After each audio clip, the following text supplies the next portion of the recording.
Let's start somewhere quiet. Not with a dramatic theory or a shocking revelation, just with the simple act of slowing down and looking at what is actually on screen during a Simpsons episode. Not the characters speaking, not the plot unfolding, the edges of the image. The corners. The shelves and walls and streets and signs that exist in the background of every scene while the main action happens somewhere else in the frame.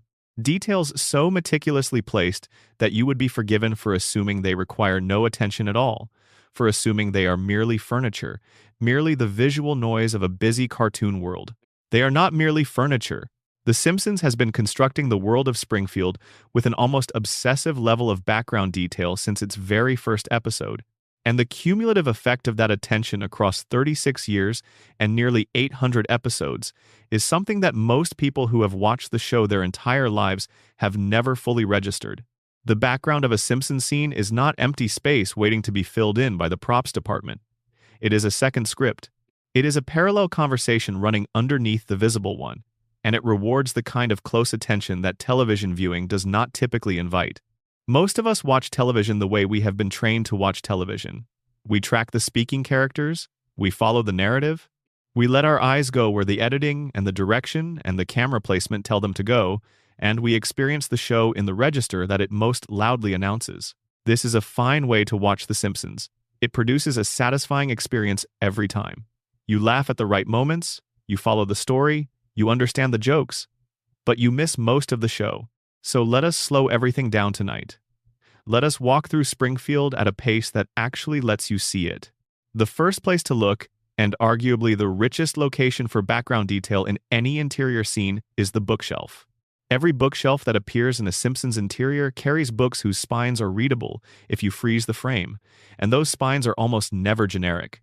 The props department on this show made a quiet tradition out of filling shelves with titles that have no business being there in quite the way they are. Books whose names function as commentary on the character in whose home they sit, or on the scene happening in front of them, or on some abstract quality of the situation that the writers wanted to address without putting it in the dialogue. In Homer's living room, the bookshelf visible behind the couch in various establishing shots has been stocked with titles that, in isolation, might seem like random selection, but that in aggregate paint a portrait of a household with specific intellectual preoccupations and specific blind spots. There are books there about subjects Homer would never voluntarily read, which suggests either that Marge purchased them optimistically or that the props department was creating an aspirational library rather than a realistic one. There are also books there that Homer absolutely would have bought on impulse and never opened, their presence on the shelf a monument to enthusiasm without follow-through, to the very particular kind of hope that involves purchasing the object associated with a goal rather than pursuing the goal itself. The books visible in Lisa's room tell a completely different story. Where the living room shelf is aspirational or accidental, Lisa's shelves are curated, and the titles readable in background shots of her room track her intellectual development across the show's seasons in ways that the dialogue never addresses explicitly. Books that would be appropriate for an 8-year-old gifted reader appear in early season shots. Books that no typical 8-year-old would encounter but that Lisa specifically would seek out become visible as the show progresses. Her room is a library in miniature, and reading it across seasons is a way of tracing her inner life through the objects she has chosen to surround herself with, the private record of a mind that is always somewhere ahead of where her circumstances allow her to be. Bart's room, by contrast, is largely devoid of books, and this absence is itself a kind of information. What Bart's room does contain, visible in background shots across multiple seasons, is a collection of objects that tell a story about his enthusiasms, his disasters, and his specific sense of humor. Items that were relevant to specific past episodes appear in his room long after the episode in question has moved on, suggesting that the props department maintained continuity about what Bart owned, even when the narrative had no particular reason to reference those items. A trophy from a competition he won in Season 3 might still be visible in a background shot in Season 8, dusty and small, pushed to the back of a shelf by newer acquisitions. These are the kinds of details that exist purely because someone decided they should, not because anyone was asking for them. The kitchen refrigerator in the Simpson home is a document of family life rendered in prop comedy. Items affixed to its door with magnets change from episode to episode, and while they are often too small to read clearly at normal viewing speed, They resolve under close inspection into a variety of lists, notes, reminders, and decorative objects that reflect the specific state of the family at the time of the episode. A magnet holding a reminder that Homer left for himself might still be visible in subsequent episodes, either ignored or moved, accumulating a small history through its persistence. Drawings made by the children at various ages are visible in background refrigerator shots spanning multiple seasons, some of them clearly the crude crayon productions appropriate for young children, others suggesting a developing artistic sensibility that the dialogue around them never directly addresses. The contents of the refrigerator itself, visible in the many scenes where someone opens it to retrieve something, tell a story about the Simpson family's eating habits, their grocery budget, and the specific day they are in the middle of. Early season refrigerator contents tend toward the plausible, if not particularly health-conscious.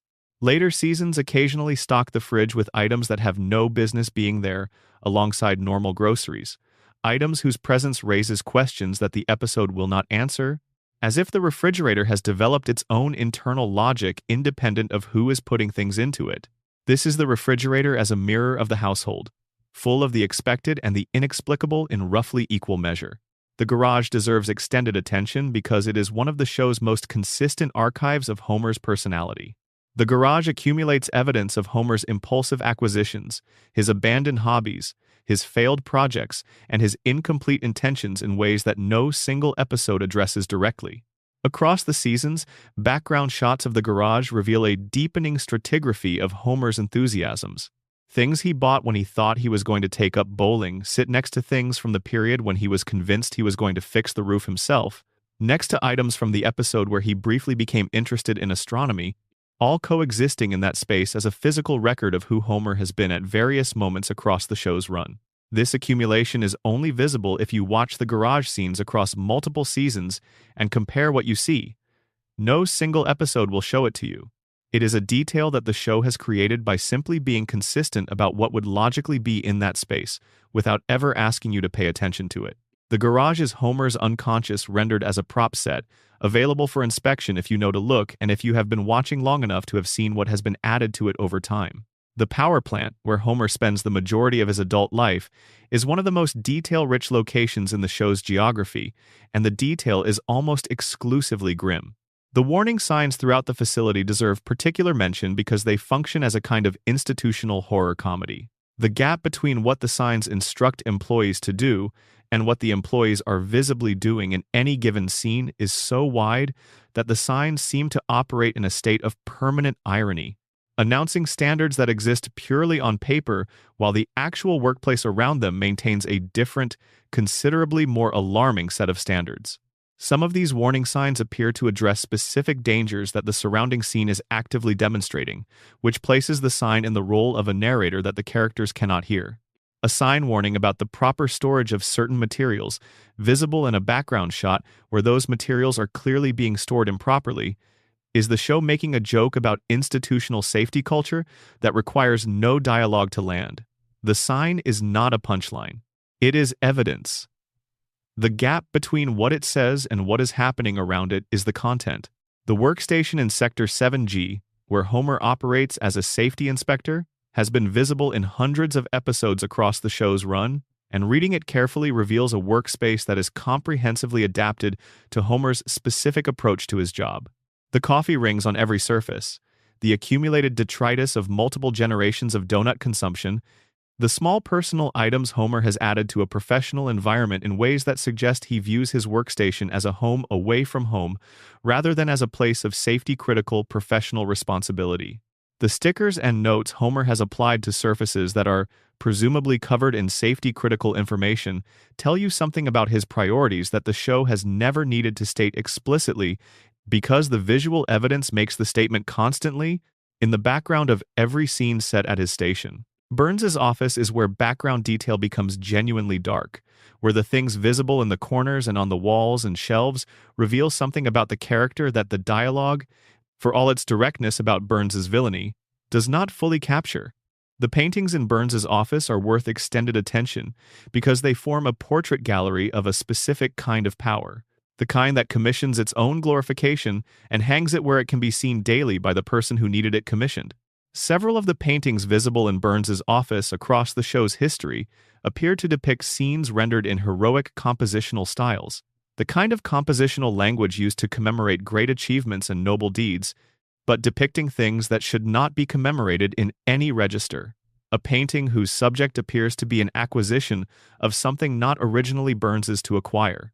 A portrait of Burns in a setting that the surrounding historical detail, visible if you can read the incidentals in the background of the painting within the background of the scene, places at a specific moment in history that people who know that history will recognize as more complicated than the heroic composition suggests. These are paintings that only work as commentary if you know enough to read what is being depicted, and the show has never needed to explain them because they were placed for the viewers who would understand them. The display cases in Burns's office, visible as background elements in scenes where dialogue is focused elsewhere, contain items that appear to have been acquired over a very long life of very deliberate collecting. Some of them have the quality of trophies, objects that commemorate some achievement or acquisition, displayed with the satisfaction of someone who believes the thing deserved to be taken, and that having it is proof of having deserved to take it. Others have the quality of relics, old things kept not because they are conventionally valuable, but because they are associated with something Burns experienced personally at some earlier point in a life, so long that most of the people who could corroborate those memories are no longer living. Moe's Tavern is perhaps the show's most completely realized secondary location, a space that feels completely inhabited in a way that reflects the character of the man who owns it and the men who drink there regularly. The bottles behind the bar are not generic prop bottles filled with colored liquid. Many of them have readable labels, and those labels are joke products with names that only fully land if you can make out the text on the bottle. The humor is in the specificity, not just any cheap whiskey signified by a nondescript label, but a specific invented name that does the work of cheap whiskey while also making a joke about the branding conventions of actual spirits. The way real cheap liquors use pseudo-premium naming to position themselves above their actual quality level. The specific joke requires the specific label, and the label requires you to freeze the frame and read it. The food items listed on the chalkboard behind Moe's bar change episode to episode, and reading the sequence of those listings across seasons reveals the history of Moe's various attempts to improve the establishment's offering. Early seasons show simple, appropriate bar food. Later seasons show increasingly ambitious items that reflect Moe's occasional conviction that the bar could be more than it is, that the clientele could be elevated, that a place this deeply associated with failed aspirations could itself aspire to something better. The items on the board during these ambitious periods are funnier in proportion to how clearly they are going to fail, because the rest of the set, the sticky floor, the dim light, the specific sadness of the clientele, makes the distance between ambition and reality visible in a single glance around the room. The framed photographs on Moe's walls have received significant fan attention because they seem to tell the story of a life before the bar. Some appear to show Moe in settings that imply prior competencies, something athletic, something that carries the institutional trappings of formal achievement. Whatever Moe was doing before he ended up behind this bar, the photographs suggest there was a before, a period of life that the bar represents the aftermath of rather than the whole of. The show has addressed Moe's backstory directly in various episodes, but the photographs were always there before those episodes arrived, in every bar scene, telling the same story silently to anyone who looked at them carefully enough. The stools at Moe's bar, when you track them across multiple seasons, reveal a consistency about where each regular sits that mirrors the behavior of real regulars in real bars. Real regulars have spots. Their spots are theirs in an unspoken social agreement that everyone honors without discussing or acknowledging. The Simpsons has maintained this territorial consistency for Homer, Lenny, Carl, and Barney across decades of episodes, which means the blocking and set dressing of scenes at Moe's has always respected an implicit social geography that no episode has ever needed to explain, because it is simply evident in the spatial relationships visible in every bar scene. The school cafeteria at Springfield Elementary operates on a visual logic that reveals the school's institutional priorities with considerable clarity. The menu board, when readable in background shots of the cafeteria, confirms a catering philosophy that prioritizes budget over nutrition, availability over quality, and institutional liability management over the actual experience of eating a meal. The specific items listed at various points in the show's run reflect the history of institutional food service in America in ways that anyone who attended American public school during the relevant decades will recognize immediately, because the food depicted in Springfield's cafeteria is not invented. It is the food that was actually being served in those institutions at those times, rendered in cartoon form but faithful to the original in its unappetizing specificity. The awards and certificates visible on the walls of Springfield Elementary, outside Principal Skinner's office, and in various administrative areas tell a story about what the institution considers worth celebrating and what it has achieved. Many of these visible commendations are for things that do not obviously require commendation, which reflects the institutional tendency to generate documentation of achievement when actual achievement is scarce. A certificate of participation in a regional education initiative. An award for maintaining basic operational standards for a specified period. An acknowledgement from a civic organization that essentially functions as a thank you for continuing to exist. These are the trophies of an institution that has learned to celebrate survival as though it were excellence, to mount on the wall whatever is available to mount. The hospital at Springfield General is a location whose background detail leans toward the medical grotesque in a way that the show handles with characteristic lightness. The equipment visible in scenes set in patient rooms and hallways appears functional but aged, suggesting an institution operating on a budget that prioritizes continued operation over modernization. The posters and educational materials on the hospital's walls, when legible in background shots, tend toward the overly optimistic in a way that creates a specific irony against the scenes happening around them.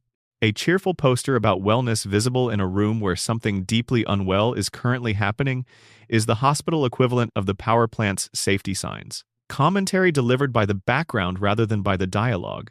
The Quickie Mart, where Apu spent many years serving Springfield's convenience needs, is a location whose visual detail consistently rewards attention to the specific products the store stocks. The items visible on the shelves behind the main counter are invented products with names that parody real convenience store fare, and the parody works in both directions simultaneously. The fictional products comment on the real ones they are based on, and the real ones, once you have seen the fictional versions, become slightly funnier in their actual existence. The Buzz Cola, the Krusty brand products, the various food items in the hot case that are difficult to identify as belonging to any specific food category, all of these exist as visual jokes that require no dialogue to land and that accumulate across the many Quickie Mart scenes scattered throughout the show's run. The newspaper racks visible near the entrance of the Quickie Mart sometimes contain readable front pages of the Springfield Shopper, and those front pages function as the show's fastest news commentary. A newspaper visible in a brief background shot containing a headline that responds to something happening in the episode or something happening in the real world at the time of broadcast is a detail placed with the awareness that only a fraction of viewers will ever notice it. That fraction is the intended audience for the detail. Everyone else is watching the main story and they are not missing anything. But the people who notice the newspaper headline get an additional layer of content, an extra joke that exists in the margins of the scene and that requires close attention to find. Before we move on, pause for just a moment and drop a comment. Let us know where in the world you are watching from and what time it is wherever you are right now. It is always interesting to know where these videos end up traveling. And if you are settling in for a long night and want more videos like this one, subscribing takes about 2 seconds, and it genuinely helps. Now let us keep going. Section 2. Hidden messages in episode titles and credits. There is a joke inside almost every episode title The Simpsons has ever produced, and most people watching the show have never noticed it. Not because they are inattentive, but because episode titles are the one piece of a television show that audiences are systematically trained to look past. Think about how you actually watch a television episode.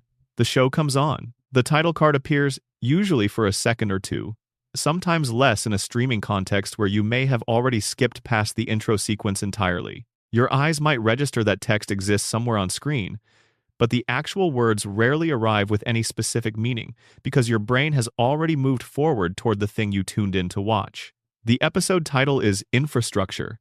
It is the label on the container, the sign above the door. And in the experience of television watching, it is invisible in roughly the same way that the backs of chairs are invisible while you are sitting in them. The Simpsons writers understood this condition and used it with considerable sophistication. The title of a Simpsons episode is frequently a joke that only fully resolves when you already know what the episode is about. This means it pays off on rewatch in a way that a first viewing cannot access. A title like Homer Badman is funny once you know the episode is about Homer being falsely accused of harassment following an incident involving a piece of candy. The word badman sounds juvenile, almost the kind of accusation a child might make on a playground, and it mirrors exactly how the episode treats the social panic surrounding Homer's situation. The hysteria of the media coverage and the community response is filtered through the same kind of blunt, slightly absurd language as the title itself, creating a continuity between the framing and the episode's tone that only becomes fully visible in retrospect on the second or third watch. The comedy of Simpsons titles goes deeper than surface puns and double meanings, though. Many of the show's episode titles are references so culturally specific that they require knowledge the average viewer might not have, and placing those references in the title rather than in the dialogue is a way of rewarding educated viewers without penalizing anyone who does not carry the relevant context. The title functions as a separate communication channel, running parallel to the episode itself, available to those who can read it and transparent to those who cannot. 22 short films about Springfield, which aired during the show's 7th season, is a direct reference to the 1,993 Canadian art film 32 Short Films about Glenn Gould, a deeply unusual film about the pianist Glenn Gould that was structured as a series of brief, stylistically diverse vignettes rather than a conventional biographical narrative. The Simpsons episode shares this structural DNA. It is a collection of brief, loosely connected stories about various Springfield residents, moving between characters and locations without a unifying plot in the way a conventional episode would have one. The title tells you exactly what you are going to watch if you know the reference, and it gives you the critical vocabulary to understand the episode's format before the first scene has even appeared on screen. This kind of title does something interesting as a social object within the audience. It divides viewers into those who catch the reference and those who do not. For the group who catches it, the title creates an immediate sense of being seen and directly addressed. These writers know the same things I know, which means they are making this show for people like me. For everyone else, the title is simply a description of the episode's content, which it accurately is. Both readings are correct. The title works from both directions simultaneously, and the fact that it works from both directions is the craft. The Trouble with Trillions echoes the famous Star Trek episode title, The Trouble with Tribbles, with enough sonic similarity to work as a reference while changing the content completely.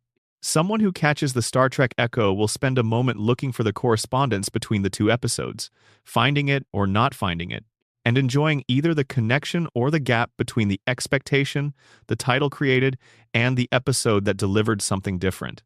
Someone who does not catch the Trek echo will simply read the title as a description of the plot, which it also is. The title is doing two jobs at once, and neither suffers for the company of the other. The titles that function as literary references are a consistent thread across the show's history, and one that tells you something about the educational backgrounds of the people in the writing room at any given point in the show's run. You Only Move Twice. The title of the episode featuring the character Hank Scorpio echoes the James Bond film You Only Live Twice, in a way that sets up the episode's engagement with Bond film conventions before the first frame has appeared. Knowing the Bond reference prepares you to read the episode's villain as a Bond villain parody, which he demonstrably is, while also setting up the expectation of exotic travel that the episode then subverts by making the relocation to Cypress Creek feel both genuinely appealing and ultimately insufficient. Bart Gets an F works as a title in the way that a children's educational film title works, breezy and simple, addressing its subject with a directness that suggests the content will be handled in an equally simple and direct way. The episode does not handle its subject simply or directly. It handles it with genuine emotional weight, following Bart through a period of real academic struggle that threatens his future in a way the comedy cannot entirely soften. The gap between the title's chirpy simplicity and the episode's emotional complexity is itself information about the episode's approach. It presents itself as light, and then it is not. The dual-meaning title, where a phrase works both literally and as commentary on the episode's emotional content, is perhaps the most common category in the show's run, and it is also the most satisfying when it works well. Marge Be Not Proud operates as a parody of a motivational phrase, as a description of the plot event in which Marge discovers Bart has been shoplifting and withdraws her usual unconditional approval, and as a capsule summary of what the episode is actually about at its emotional core, the experience of disappointing a parent whose approval you depend on, and the specific kind of effort it takes to earn that approval back. 3 simultaneous functions, packed into 4 words and a title card visible for approximately 2 seconds of broadcast time. The credit sequences of individual episodes carry their own layers of information for those who know how to read them. The standard Simpsons main title credits, floating over Springfield's aerial geography, have been so frequently watched that most viewers' eyes move past the text entirely. But those credits are not always simply administrative. In the show's earlier seasons particularly, the placement and size and order of names in the opening credit sequence occasionally reflected real negotiations and tensions happening behind the scenes in the production, with the credits serving as a coded communication to industry insiders about power dynamics that would be entirely invisible to general audiences. This is standard practice in Hollywood, where the order and form of screen credits is a language with specific and precise meanings for anyone who works in the industry. The difference between executive producer and creator in a credit is not subtle to people inside that world. The difference between having your name above or below another name, or before or after a certain designation, carries implications that professionals read immediately and that general audiences never register. The Simpsons credits speak in this language every episode, and the history of the show's internal dynamics is visible, for those who can read it, in the evolution of those credits across seasons. The end credits of Simpsons episodes are where the writers had the most freedom and the smallest audience. By the time the episode has ended and the credits are rolling, the majority of viewers have already moved on to whatever is on another channel or have let the streaming platform automatically advance to the next episode. The people still watching the credits are, almost by definition, the most engaged viewers, the ones paying close attention, the ones who are going to read what is there. And the writers knew this, and occasionally treated the end credit space as a location for content that was not strictly required to be there by any guild agreement or network standard. Some episodes contain joke credits in their end card, additional names listed for positions that do not exist in television production, presented with the same typographical seriousness as the real credits. The humor of these credits depends on the attentive viewer's knowledge of what a genuine television credit looks like, so that the joke credit is legible as a joke. Someone unfamiliar with television production credits would read these listings as normal administrative information. Someone who watches enough television to know what a credit in a specific category actually implies will understand immediately that this position does not exist, and that listing it is a joke about the proliferation of titles in the television industry and the way those titles accumulate on credit rolls. Special thanks sections, which appear at the end of many Simpsons episodes, are comedy spaces that the show has consistently used for additional jokes that did not fit anywhere else in the production. Television end credits often contain a special thanks list that is a mixture of genuine acknowledgments and inside jokes for the production crew, and The Simpsons uses this section more aggressively as a comedy location than most shows do. Thanks extended to fictional entities. Thanks extended to geographic locations for simply existing. Thanks extended to historical figures who died before the show's production began. Thanks extended to abstract concepts. All of these have appeared in the special thanks section of various Simpsons episodes, and together they form a small anthology of credits as comedy that rewards the very specific viewer who is still watching when the final roll begins. Guest star credits present a particular opportunity for layered meaning because they identify someone who appeared in the episode without necessarily identifying who or what they played. A guest star credit that lists a name but no character can function as a puzzle. Who is this person voicing, and why has the show chosen to credit them in this way rather than indicating their role? In several famous cases, the answer to this puzzle is itself the Easter egg, the discovery that the show was keeping in plain sight. Michael Jackson's credit as John J. Smith in the Season 3 episode Stark Raving Dad is the most famous example of this phenomenon in the show's entire history. The pseudonym performs several functions simultaneously. It fulfills the contractual requirement that Jackson not be credited by his actual name due to obligations he held at the time. It allows the production to maintain a level of deniability about his participation that served various parties' interests.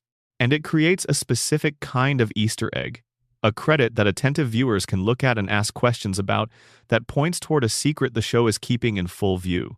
The joke implicit in John J. Smith as a pseudonym for one of the most recognizable people on Earth is a joke about the gap between the name on the page and the reality that everyone knows but cannot officially confirm.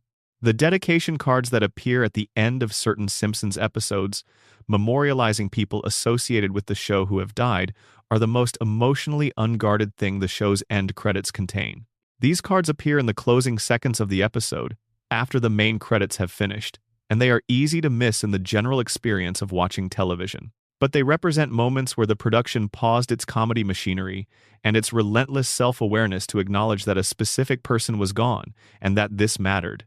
The dedication to Phil Hartman, which appeared in an episode following his death in 1998, is perhaps the most affecting of these cards. Because Hartman's contributions to the show were so significant and his death so sudden that the dedication carried a weight that even viewers who knew relatively little about him could feel. The specific language of the dedication, the choice of what to say and what not to say in the few words available to say it, represents a writing challenge of unusual difficulty for people who spend their professional lives making jokes. The answer the show arrived at for Hartman, and for other dedications across its history, is restraint. Simply the name. Simply the dates. Simply the acknowledgement that this person existed and that the show is diminished by their absence. In a show that almost never restrains itself, that almost always finds the room for one more joke or one more layer of irony, the choice of restraint in these moments is itself the content. The silence where the joke would normally be is the tribute. Section 3. The chalkboard cold opens every secret buried in Bart's lines. The opening sequence of a Simpsons episode is a piece of television that has been watched more times than almost any other sequence in the history of the medium. The Danny Elfman theme is one of the most recognized pieces of television music ever composed. The cloud zoom, the aerial reveal of Springfield, the family racing home from various improbable locations to converge on the couch, all of this has become so familiar to the show's audience that it functions as pure ritual. A transition, a signal, a comfortable threshold to cross before the story begins.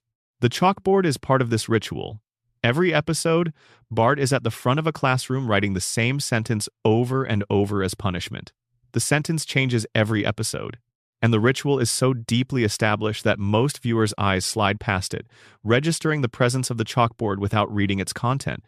In the same way you register that traffic lights exist without reading them consciously, unless one of them is relevant to what you are currently doing. This is a significant oversight, because the chalkboard gag is one of the densest concentrations of deliberate writing in the entire opening sequence, and reading it carefully across the show's history produces something remarkable: an anthology of standalone jokes, social observations, meta-commentaries, and satirical remarks that would be impressive even if they were collected and presented as their own work, separate from the show they open.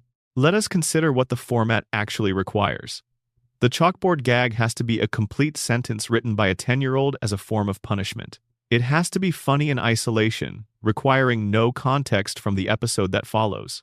It has to be legible in animation at the pace at which the opening sequence moves. And it has to be different from every previous chalkboard gag in the show's history, which by the show's later seasons means it has to be different from several hundred previous iterations of the same format.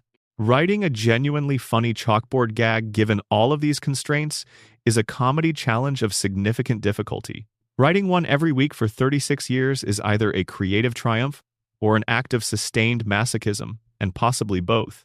The most straightforward category of chalkboard gag, and the one that appears most frequently in the show's early seasons, is the gag that describes something Bart has done that justifies the punishment being administered. A sentence that explains a specific misbehavior through the negative instruction being written repeatedly. "I will not," followed by the thing Bart did. This structure is elegant in its efficiency. It tells you something about Bart's recent behavior. It is inherently funny because of the gap between the severity of the punishment and the often trivial nature of the offense, and it positions the audience alongside Bart as someone who finds the punishment both funny and slightly excessive, creating sympathy for a character who is demonstrably in the wrong. These early gags are also where the show establishes its tone toward institutional authority in its most compressed form. The chalkboard punishment is itself an artifact of a particular educational philosophy. The idea that writing something repeatedly will instill the corresponding lesson in the writer. This theory of learning has been thoroughly discredited by actual research into how education works, but it persists in fictional schools because it is visually clear, structurally simple, and inherently comic. Bart writing, "I will not use excessive force 50 times," while clearly not internalizing anything, is a joke about the gap between what institutional punishment attempts to accomplish and what it actually produces. What the chalkboard punishment produces, in practice, is a chalkboard full of identical sentences, documentation rather than transformation. Bart has not learned anything from writing any given sentence 30 times. He has produced a wall full of text that demonstrates his compliance with the requirement to write a sentence, and nothing else. The punishment is bureaucratic in its logic. It produces paperwork rather than outcomes. And this bureaucratic logic, applied to the education of a child, is the joke that the format enacts every single episode without ever stating it as a joke. The self-referential category of chalkboard gag appears throughout the show's history and represents some of the most formally interesting writing the format has produced. A sentence like "I will not write this sentence" over and over placed on a chalkboard is a logical paradox in real time. Bart is writing a sentence about not writing a sentence, which means writing it is simultaneously an act of resistance to the instruction the sentence contains and an act of compliance with the authority that assigned the punishment. The recursion is immediate and slightly dizzying, and it takes about 2 seconds to process, which is roughly all the time the show gives you before the sequence has moved on. These metagags become more sophisticated as the show matures, and as the writers become more comfortable using the format to comment on itself. A chalkboard gag that addresses the history of chalkboard gags, or the relationship between the gag and the episode it opens, or the relationship between Bart as a character and the punishment being performed, is a gag that can only work once the audience has internalized the format deeply enough to recognize a comment on that format. This is an audience that has been watching the show for years, and the gag rewards that watching by making the show's own conventions the subject of the comedy. The politically topical chalkboard gag is a category that reveals the show's production timeline in specific ways. Because the chalkboard gag can be finalized late in the production process, requiring minimal animation and straightforward insertion, it functions as the show's most time-sensitive element. When a gag addresses a current event or a specific cultural moment, it is usually a signal that this content was inserted close to the broadcast date, added after the main episode content was already locked. The topical gag is the show's fastest mechanism for responding to the world outside Springfield, and tracking which episodes contain topical chalkboard gags against the timeline of events they reference is a way of reconstructing the production's timeline from the outside. The gags that operate as standalone social commentary, unconnected to the episode that follows, are where the writing room's collective sensibility is most openly expressed. A chalkboard gag that makes a specific observation about American institutional culture, or about the relationship between children and authority, or about the economics of public education, is not performing service for the episode it opens. It is making a point that the writers wanted to make, and the chalkboard gag is the space where they could make it without needing it to fit anywhere else in the episode's structure. The physically difficult chalkboard gag is a specific subcategory that lands differently from gags composed of simple words. A sentence that contains unusual words, difficult letter combinations, or requires fine motor control that a 10-year-old's hand would find genuinely challenging is a punishment that is excessive in a specific way. The sentence itself is the torture, not merely the repetition of it.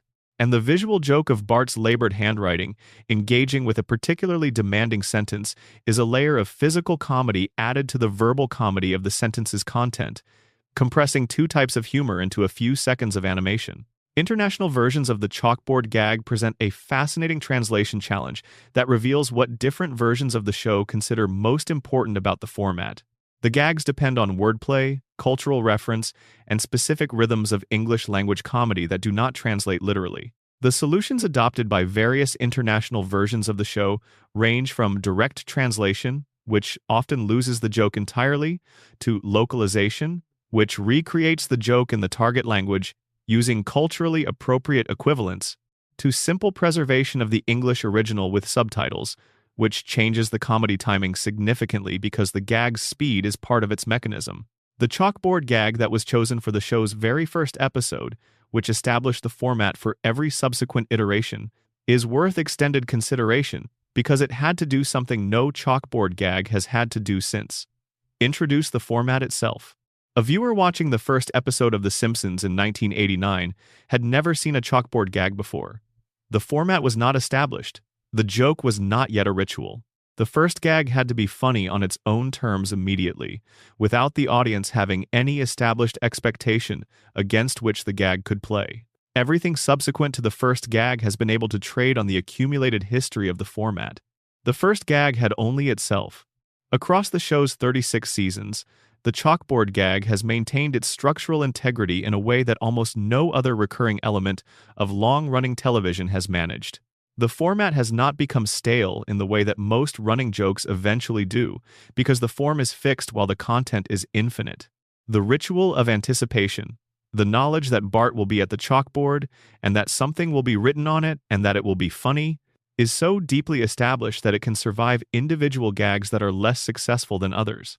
The format carries the weaker gags the way a strong foundation carries a building that is having a difficult season on its upper floors. And the stronger gags, the ones that hit exactly right, that pack a complete observation into a single sentence delivered in 2 seconds of screen time, are something like the most compressed examples of comedy writing that the show has ever produced. An episode can be brilliant in its plot, exceptional in its dialogue, thoughtful in its emotional content, and still have a chalkboard gag that outpaces all of it in pure joke efficiency. The constraint of the format produces compression, and compression produces a specific kind of elegance that expansiveness can never achieve. There is something quietly touching about the chalkboard gag when you consider it across the show's entire run. Bart has been standing at that blackboard since 1989, writing different sentences under protest, and across 36 years of cultural change, technological revolution, and the transformation of American life in every dimension you can name, he is still there. Still writing. The world has changed enormously since the first time that image appeared on screen. The show has changed, the jokes have changed, the writers have changed, multiple times over. But Bart is at the chalkboard, and something is being written, and whatever it is will be slightly funnier than it has any right to be given the speed with which it passes. The relationship between the chalkboard gag and Bart's character is worth dwelling on, because the gag does something character-revealing that the episodes themselves sometimes obscure. The chalkboard gag always positions Bart as someone being punished, always places him in a state of compliance with authority that his character otherwise consistently resists. Every episode begins with Bart at the blackboard, writing the same sentence over and over, doing what he has been told to do. And the sentence he is writing is always, in some sense, about the limits of what he is allowed to do, about the things he is not supposed to do, about the prohibitions and restrictions that institutional authority places on his natural behavior. This is who Bart is in the chalkboard space. A child under the power of an institution, performing the specific behavior that the institution requires, in a space that is entirely controlled by the institution's logic. The comedy of the gag comes from the gap between the sentence and what it actually accomplishes. But there is also something quietly resonant about watching a character whose defining trait is resistance to authority begin every episode at a blackboard, performing that authority's instructions. The chalkboard Bart is not the Bart of the episode. He is the version of Bart that the system has managed to get into compliance, temporarily, until the credits end and the story begins and he is free again to be himself. Section 4. Couch gags as a secret storytelling language. The couch gag began as a production convenience and became, over decades of creative evolution, something that has no clear precedent in the history of television. A recurring format within a long-running show that has been used to produce work so formally ambitious that individual iterations have been screened in animation programs, referenced in critical writing about the show, and celebrated as standalone artistic achievements entirely independent of the episodes they happen to open.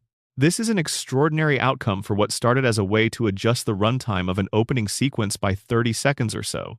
The original function of the couch gag was purely mechanical. The Simpsons' main title sequence, with its aerial approach to Springfield and the family racing home from their various locations, has a fixed duration that was established in the show's earliest episodes.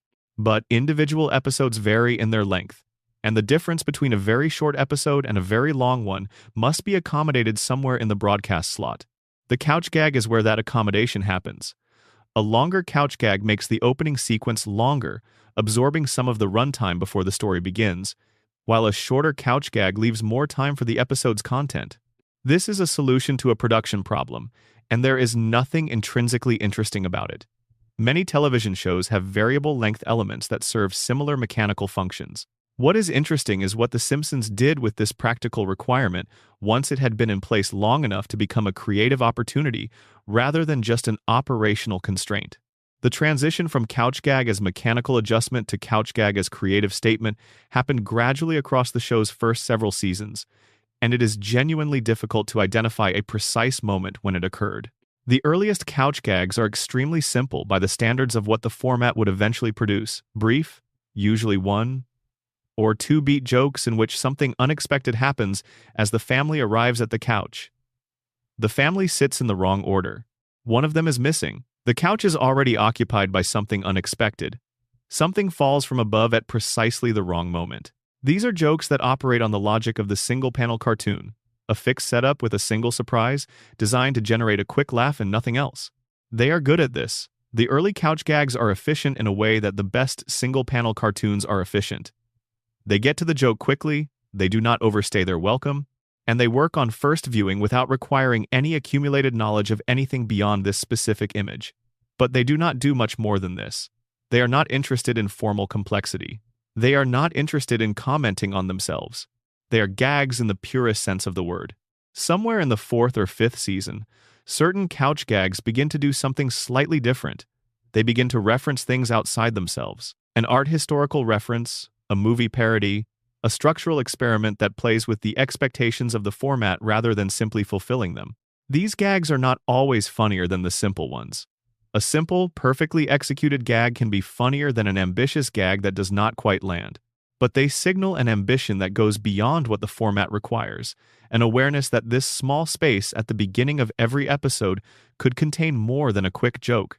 The art historical couch gag is a category that reveals how deeply certain writers and animators were thinking about the visual traditions they were working within and what it might mean to put Springfield's characters inside those traditions. A couch gag that renders the family approaching the couch in the style of a Seurat pointillist painting is making an argument about pointillism. It is identifying the elements of the style that are most reproducible and most recognizable, and it is applying those elements to subject matter that is as far from a French Sunday afternoon in the 1880s as you can get while still depicting human beings.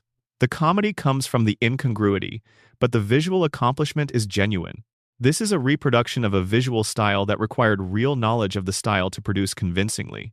The same is true of every art historical couch gag, each of which required someone to think carefully about what makes a specific visual style look the way it does, and then to reproduce those qualities in animation with enough precision that the reference is clear. A Van Gogh-style couch gag requires understanding the specific quality of Van Gogh's line, the characteristic energy of his brushwork translated into animation's equivalent. A Lichtenstein-style gag requires understanding what distinguishes pop art's visual vocabulary from other traditions and how to render that vocabulary with enough precision that the reference is immediately legible. These are not simple tasks, and they are tasks that required both knowledge and genuine skill in execution. The film parody couch gag uses a similar mechanism. To parody a specific film's visual style effectively, you must first understand that style deeply enough to identify its most reproducible elements. What makes a Kubrick film look like a Kubrick film? What makes a particular director's aesthetic identifiable from a single frame? These are questions that film criticism has generated considerable writing about, and the couch gag format requires a compressed answer: the distillation of a directorial aesthetic into 30 to 60 seconds of animation. When a couch gag succeeds at this, it functions simultaneously as comedy and as film criticism, making an argument about what a director's work consists of through the act of reproducing it. The longest couch gags in the show's history are full short films in their own right, complete stories or visual essays that happen to be attached to episodes of The Simpsons. The couch gag produced in partnership with Banksy, the street artist, for the season 22 premiere, extended well beyond the standard couch gag duration, and depicted the production of The Simpsons itself in conditions that were intended to be read as a commentary on labor practices in animation production. The gag was internationally discussed in ways that had little to do with the episode it opened. It was reported as news. It generated critical response from people who were interested in its content rather than in its host program. It had a life beyond the episode that very few television moments ever achieve. This is the outer limit of what the couch gag format can do. It can produce content that is more discussed, more analyzed, and more culturally significant than the episode it opens, becoming the episode's most memorable element, regardless of what the episode itself contains. This is a remarkable outcome for a production convenience. It suggests that the constraint of the format, its brevity, its fixed position in the episode, its freedom from narrative obligation, is precisely what allows it to do things that are impossible in the episode proper. The guest animator couch gag is a specific expression of this freedom. When the show invites an outside filmmaker or animator to produce a couch gag, it hands them a space that is defined only by its position in the episode and its requirement to end with the family on the couch. Everything else is available. The guest can bring their own visual language, their own aesthetic sensibility, their own thematic preoccupations, without any obligation to match the show's visual style or serve the episode's narrative. The couch gag is, in this mode, a residency. A brief moment when an outside voice speaks in a frame that is normally entirely controlled by the show's own production. Don Hertzfeldt's couch gag, produced for the show's 26th season premiere, is the most radical expression of this permission the show has ever offered to an outside animator. Hertzfeldt works in a deliberately crude style that is as far from the Simpsons' visual language as you can get while still using recognizable cartoon characters. His content is typically concerned with death, meaninglessness, the terror and absurdity of consciousness, and the suffering of beings who are aware of their own suffering. His couch gag depicts a distant future in which the Simpsons have become unrecognizable through generations of corporate mutation and manages to be simultaneously very funny, formally unusual, and genuinely melancholy in about 90 seconds of screen time. It draws on his characteristic themes with full creative authority, using the Simpsons as his characters while making a Hertzfeldt work that is unmistakably his. The meta-couch gag, which comments on the format itself or on the show's relationship with its own conventions, is a category that requires the audience to have significant accumulated history with the show before it can work at all. A gag in which the animation style breaks down, or in which characters become aware of the credit sequence, or in which the sequence refuses to end when it is supposed to, is a joke about an expectation that only exists if you have seen the sequence enough times to have internalized it completely. These gags are therefore impossible in the show's early seasons and become increasingly available as the show ages and as the audience's relationship with the format deepens. The couch gag has been used to address real-world events in ways that the episode cannot, because of the significant difference in production timelines. An episode's main content is finalized months before broadcast, locked in a production process that requires that long to complete. The couch gag, requiring minimal animation and straightforward insertion, can be changed much closer to the broadcast date. When something significant happens in the world in the weeks before an episode airs, the couch gag is where the production can respond, where the show can acknowledge what is happening right now, rather than what was happening 3 months ago. The length of a couch gag tells you something about the episode that follows before the episode has started. A very short couch gag, lasting only a few seconds, generally indicates an episode with more story than time, something that needed every available second of its runtime, and was willing to compress the opening sequence to get there. A couch gag that runs 90 seconds or more indicates either that the episode had time to spare, that the production considered the couch gag worth the episode's time, or that the episode itself is shorter than average and needed the padding that the couch gag provided in the original mechanical logic that created the format. The emotional function of the couch gag's conclusion, the family landing on the couch together, is easy to underestimate because it is so invariable. However strange or dark or formally unusual the couch gag has been, however far it has traveled from the normal opening sequence, it always ends with the same image. The Simpson family, together, on their couch. This is not just a production requirement. It is a promise the show makes every single episode and keeps every single episode, without exception or variation. Whatever the couch gag has done with its 30 or 60 or 90 seconds, it ends by restoring the family to their home, together, the unit intact. This promise is one of the most quietly powerful things the show does structurally, and it operates largely below the threshold of conscious notice because it has never failed. The family always makes it to the couch. The show has never produced a couch gag that ended with the family separated, with the couch absent, with the home destroyed beyond recognition. These things happen within episodes. They do not happen in the couch gag. The couch gag is the space before the story begins, and before the story begins, everyone is home. Section 5. Guest stars and what the writers hid in their episodes. The Simpsons has hosted nearly every major celebrity of the past 4 decades, in what amounts to the longest-running celebrity procession in American television history. And in many of the most interesting cases, what is most worth discussing about a guest star appearance is not the performance itself, but the structural and thematic work that surrounds it.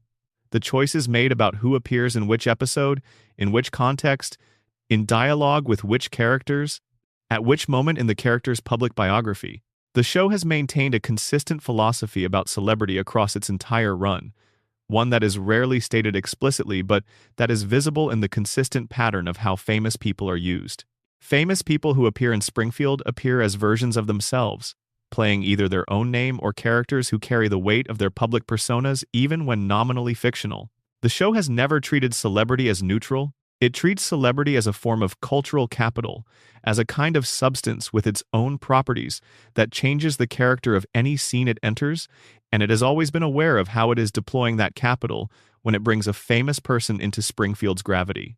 This awareness is where the Easter eggs surrounding guest appearances tend to live. The choice of who plays what, the specific episode chosen to host a particular guest, the narrative context in which the guest appears, the way the show positions its characters relative to the guest's real-world biography, these are not random decisions. They are choices made by writers who have thought carefully about what a specific person means culturally and how that meaning can be used to add a layer of significance that the episode's dialogue does not need to state.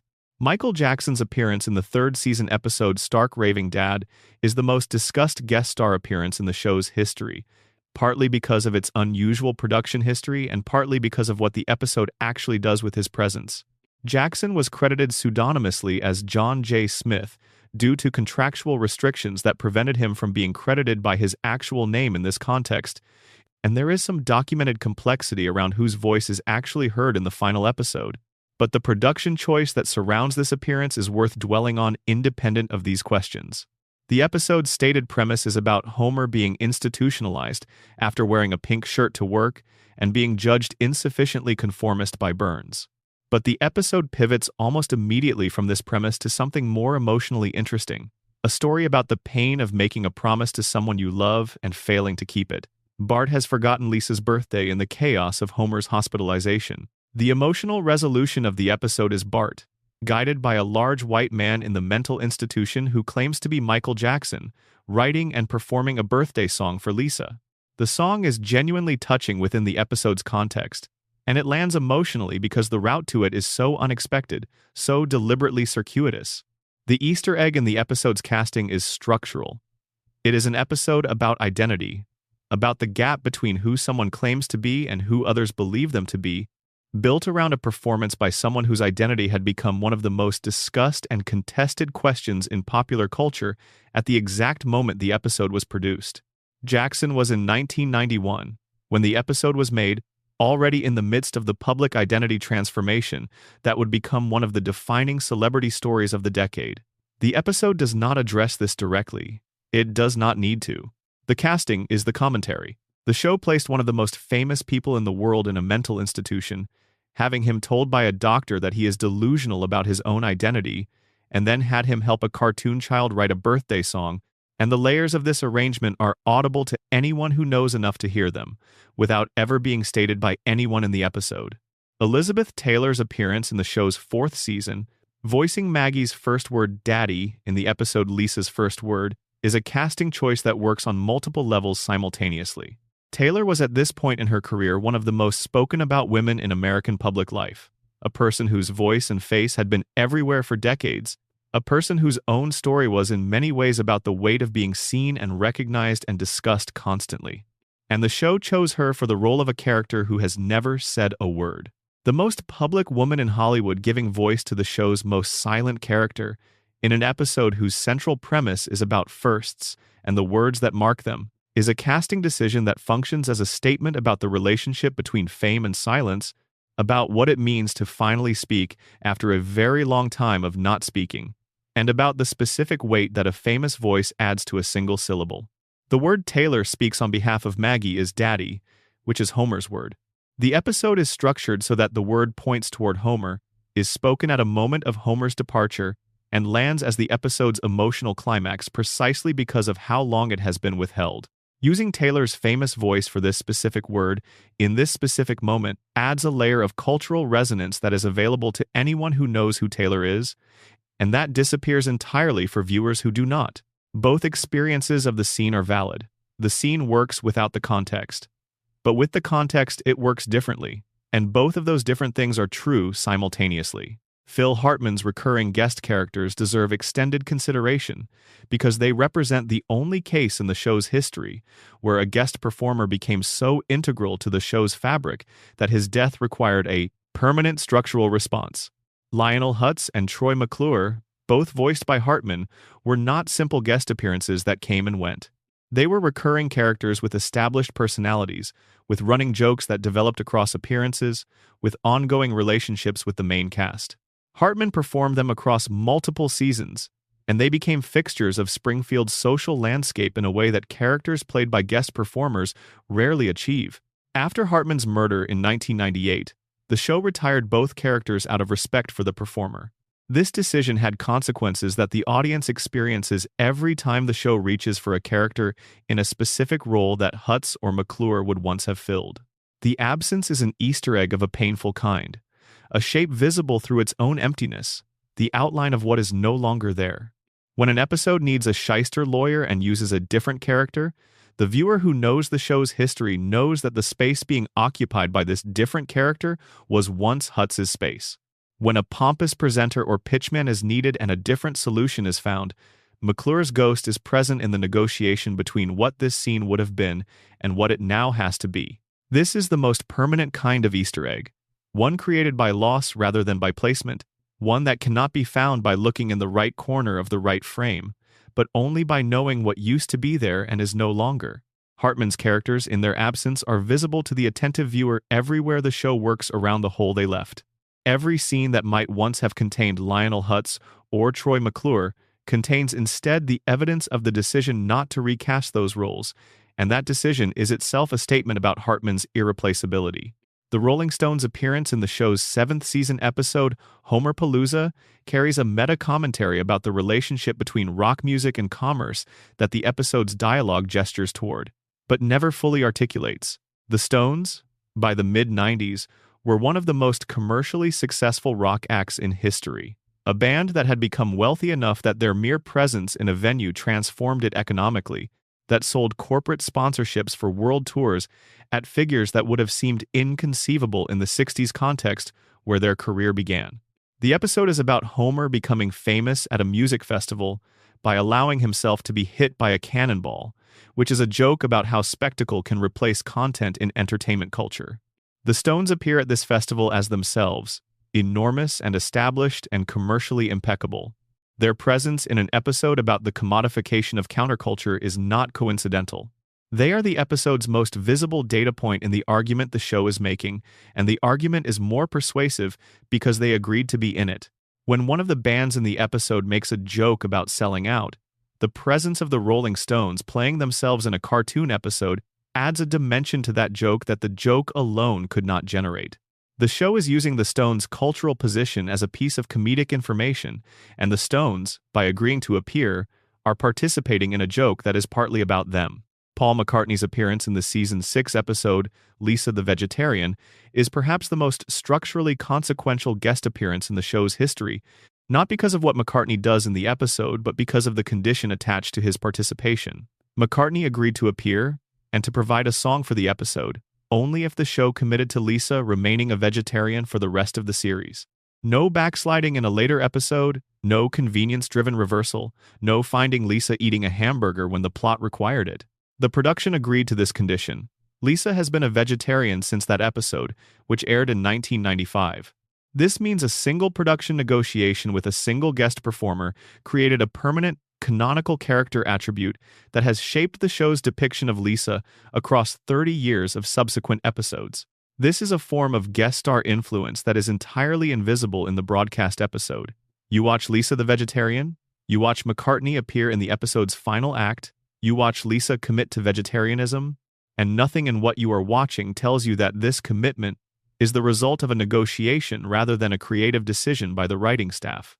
The episode presents it as a story development, a character moment, an earned emotional conclusion. It is all of these things. It is also a contractual commitment made before the episode was finalized, and that commitment has shaped the show's canonical reality for 3 decades.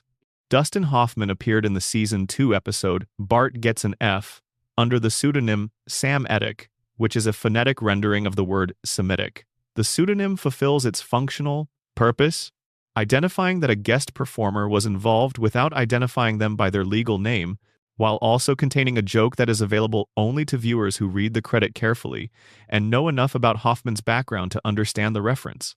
It is a private communication embedded in a public document, visible in full view, accessible only to those who know what to look for. This is the Easter egg in its most compact form. Information that is simultaneously present and hidden, visible to one audience and invisible to another, using the same letters. The musicians who appeared in the Lollapalooza episode brought with them a specific cultural weight that the episode both uses and examines. By the mid-90s, alternative rock had become commercially mainstream, and the episode is about what happens to authenticity when it is institutionalized. When the counterculture becomes the culture and must find a way to maintain its identity in new conditions. Homer becomes famous at the festival not for any musical contribution, but for his body's ability to absorb the impact of a cannonball, which is a joke about how entertainment culture processes authentic experience. It identifies the most spectacular element, isolates it from its context, and packages it for mass consumption. The musicians appearing as themselves in this episode are both the subjects of this observation and evidence of it. Tony Hawk's appearance in the show involved background skateboarding visible in certain scenes that is never directly addressed in the dialogue, existing as a visual gag in the background of scenes where the foreground conversation is happening about something unrelated to skateboarding at all.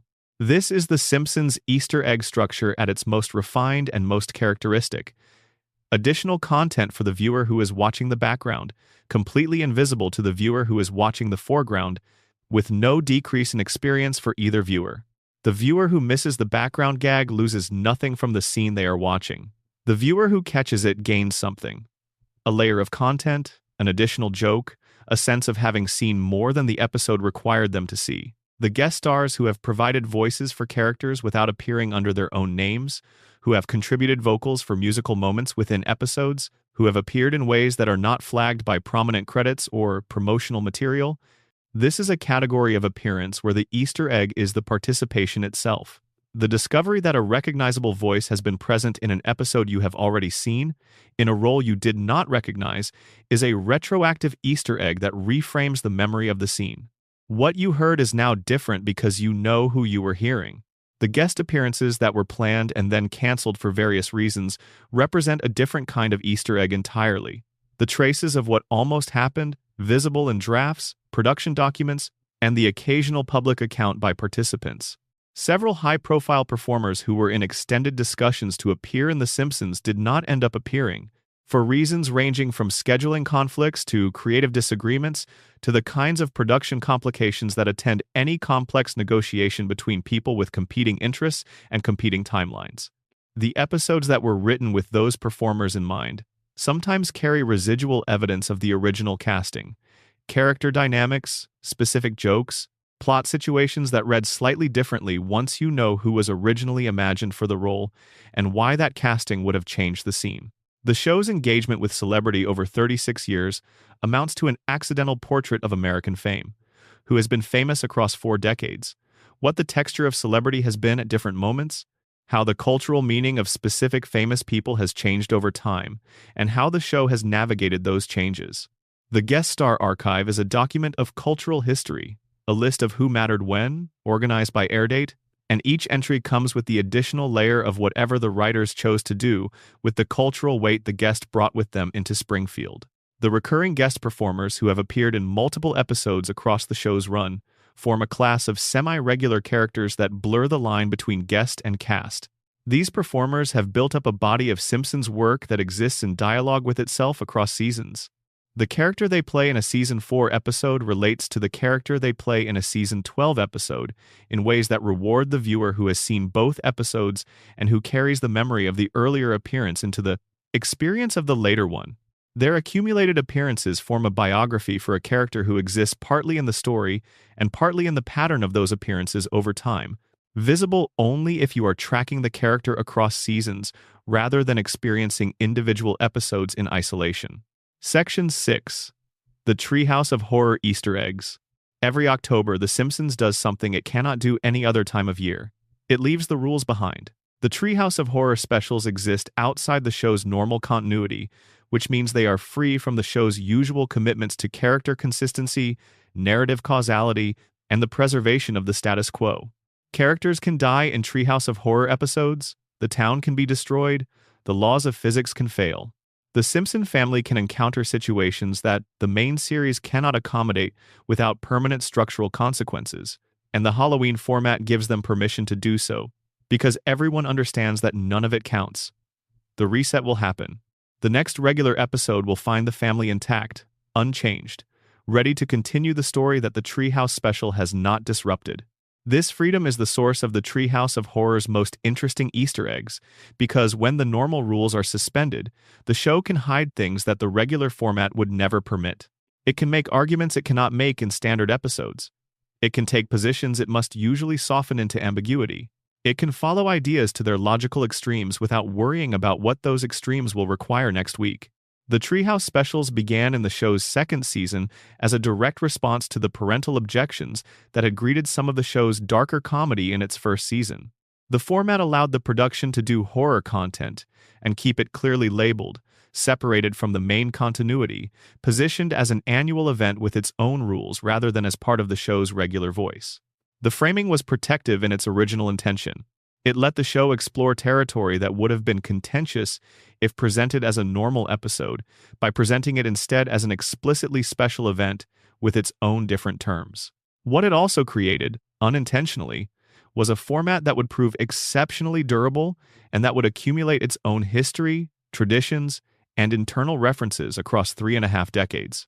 The Treehouse of Horror specials now have so much accumulated history that late season specials can reference early season ones, can revisit premises established decades ago, can build on expectations created by 33 previous specials that every attentive viewer is carrying into the new one.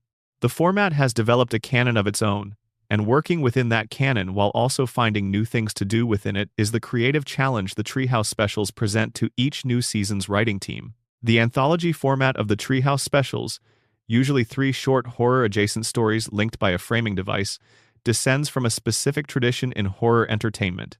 The EC Comics Anthology, the horror host program of 1950s television, the portmanteau horror film that structured itself as a collection of stories rather than a single narrative. These traditions used horror stories as vehicles for moral commentary, tales of poetic justice where the wicked receive consequences calibrated to their specific crimes. The earliest Treehouse episodes are closest to this tradition, using horror elements to deliver observations about contemporary American concerns in a format that provides enough emotional distance from the subject to make the observation bearable. An episode about surveillance technology rendered as a horror story about a house that watches its inhabitants is doing the same work as the EC Comics story it descends from, using a genre convention to say something true about the real world that would be harder to say in a realistic register. An episode about environmental destruction rendered as a monster from the pollution story is using the horror frame to deliver environmental commentary that the main series would approach more carefully, with more irony, with more comic buffering between the observation and the audience. The Treehouse format makes the commentary more direct by making it more extreme, using exaggeration as a delivery mechanism for things that moderation would obscure. The parody sources that the Treehouse episodes have drawn on form an unofficial curriculum in horror and science fiction that has been ongoing since 1990. To have watched all the Treehouse specials in sequence is to have received an education in horror and SF film history, delivered in 30-minute increments across 3 decades, filtered through The Simpsons' particular sensibility. The show has parodied foundational texts across every major horror and science fiction subgenre: supernatural horror, body horror, science fiction, apocalyptic fiction, cosmic horror, psychological horror, monster movies of multiple national traditions. Taken together, these parodies constitute a survey of the genre that is more comprehensive than many academic surveys of the same territory. What makes these parodies worth discussing as Easter eggs is the depth of engagement required to produce them effectively. A good parody of a specific horror film requires understanding that film well enough to reproduce its most distinctive elements and then to subvert them in ways that are both recognizable and surprising.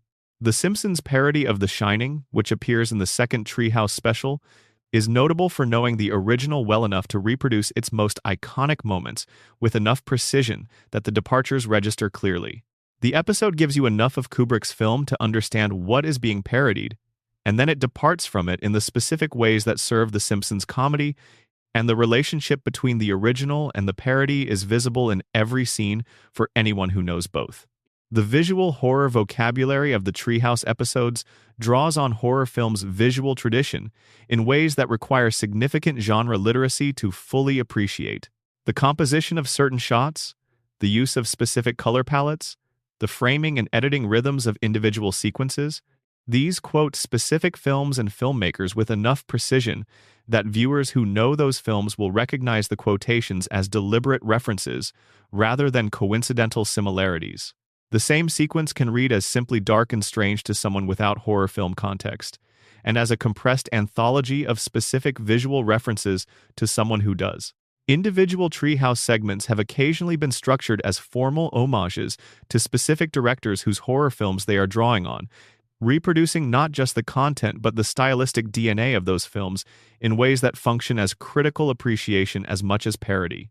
The Simpsons is making these films legible to an audience that may never watch them in their original form, and it is doing so through affection rather than condescension. The show's engagement with the horror films it parodies is clearly the engagement of people who know and admire the originals, who want to share that admiration with an audience that might not otherwise encounter these works, and who have found a way to do so that is entertaining rather than educational in tone.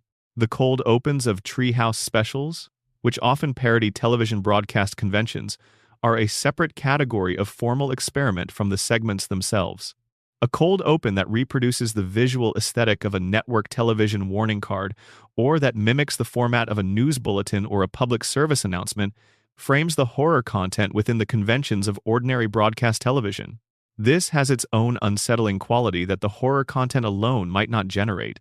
The most disturbing thing about horror, some theorists argue, is not the content but the delivery mechanism. Horror is frightening partly because it arrives through the same apparatus that delivers the weather forecast and the evening news, indistinguishable in form from content that is not trying to frighten you at all.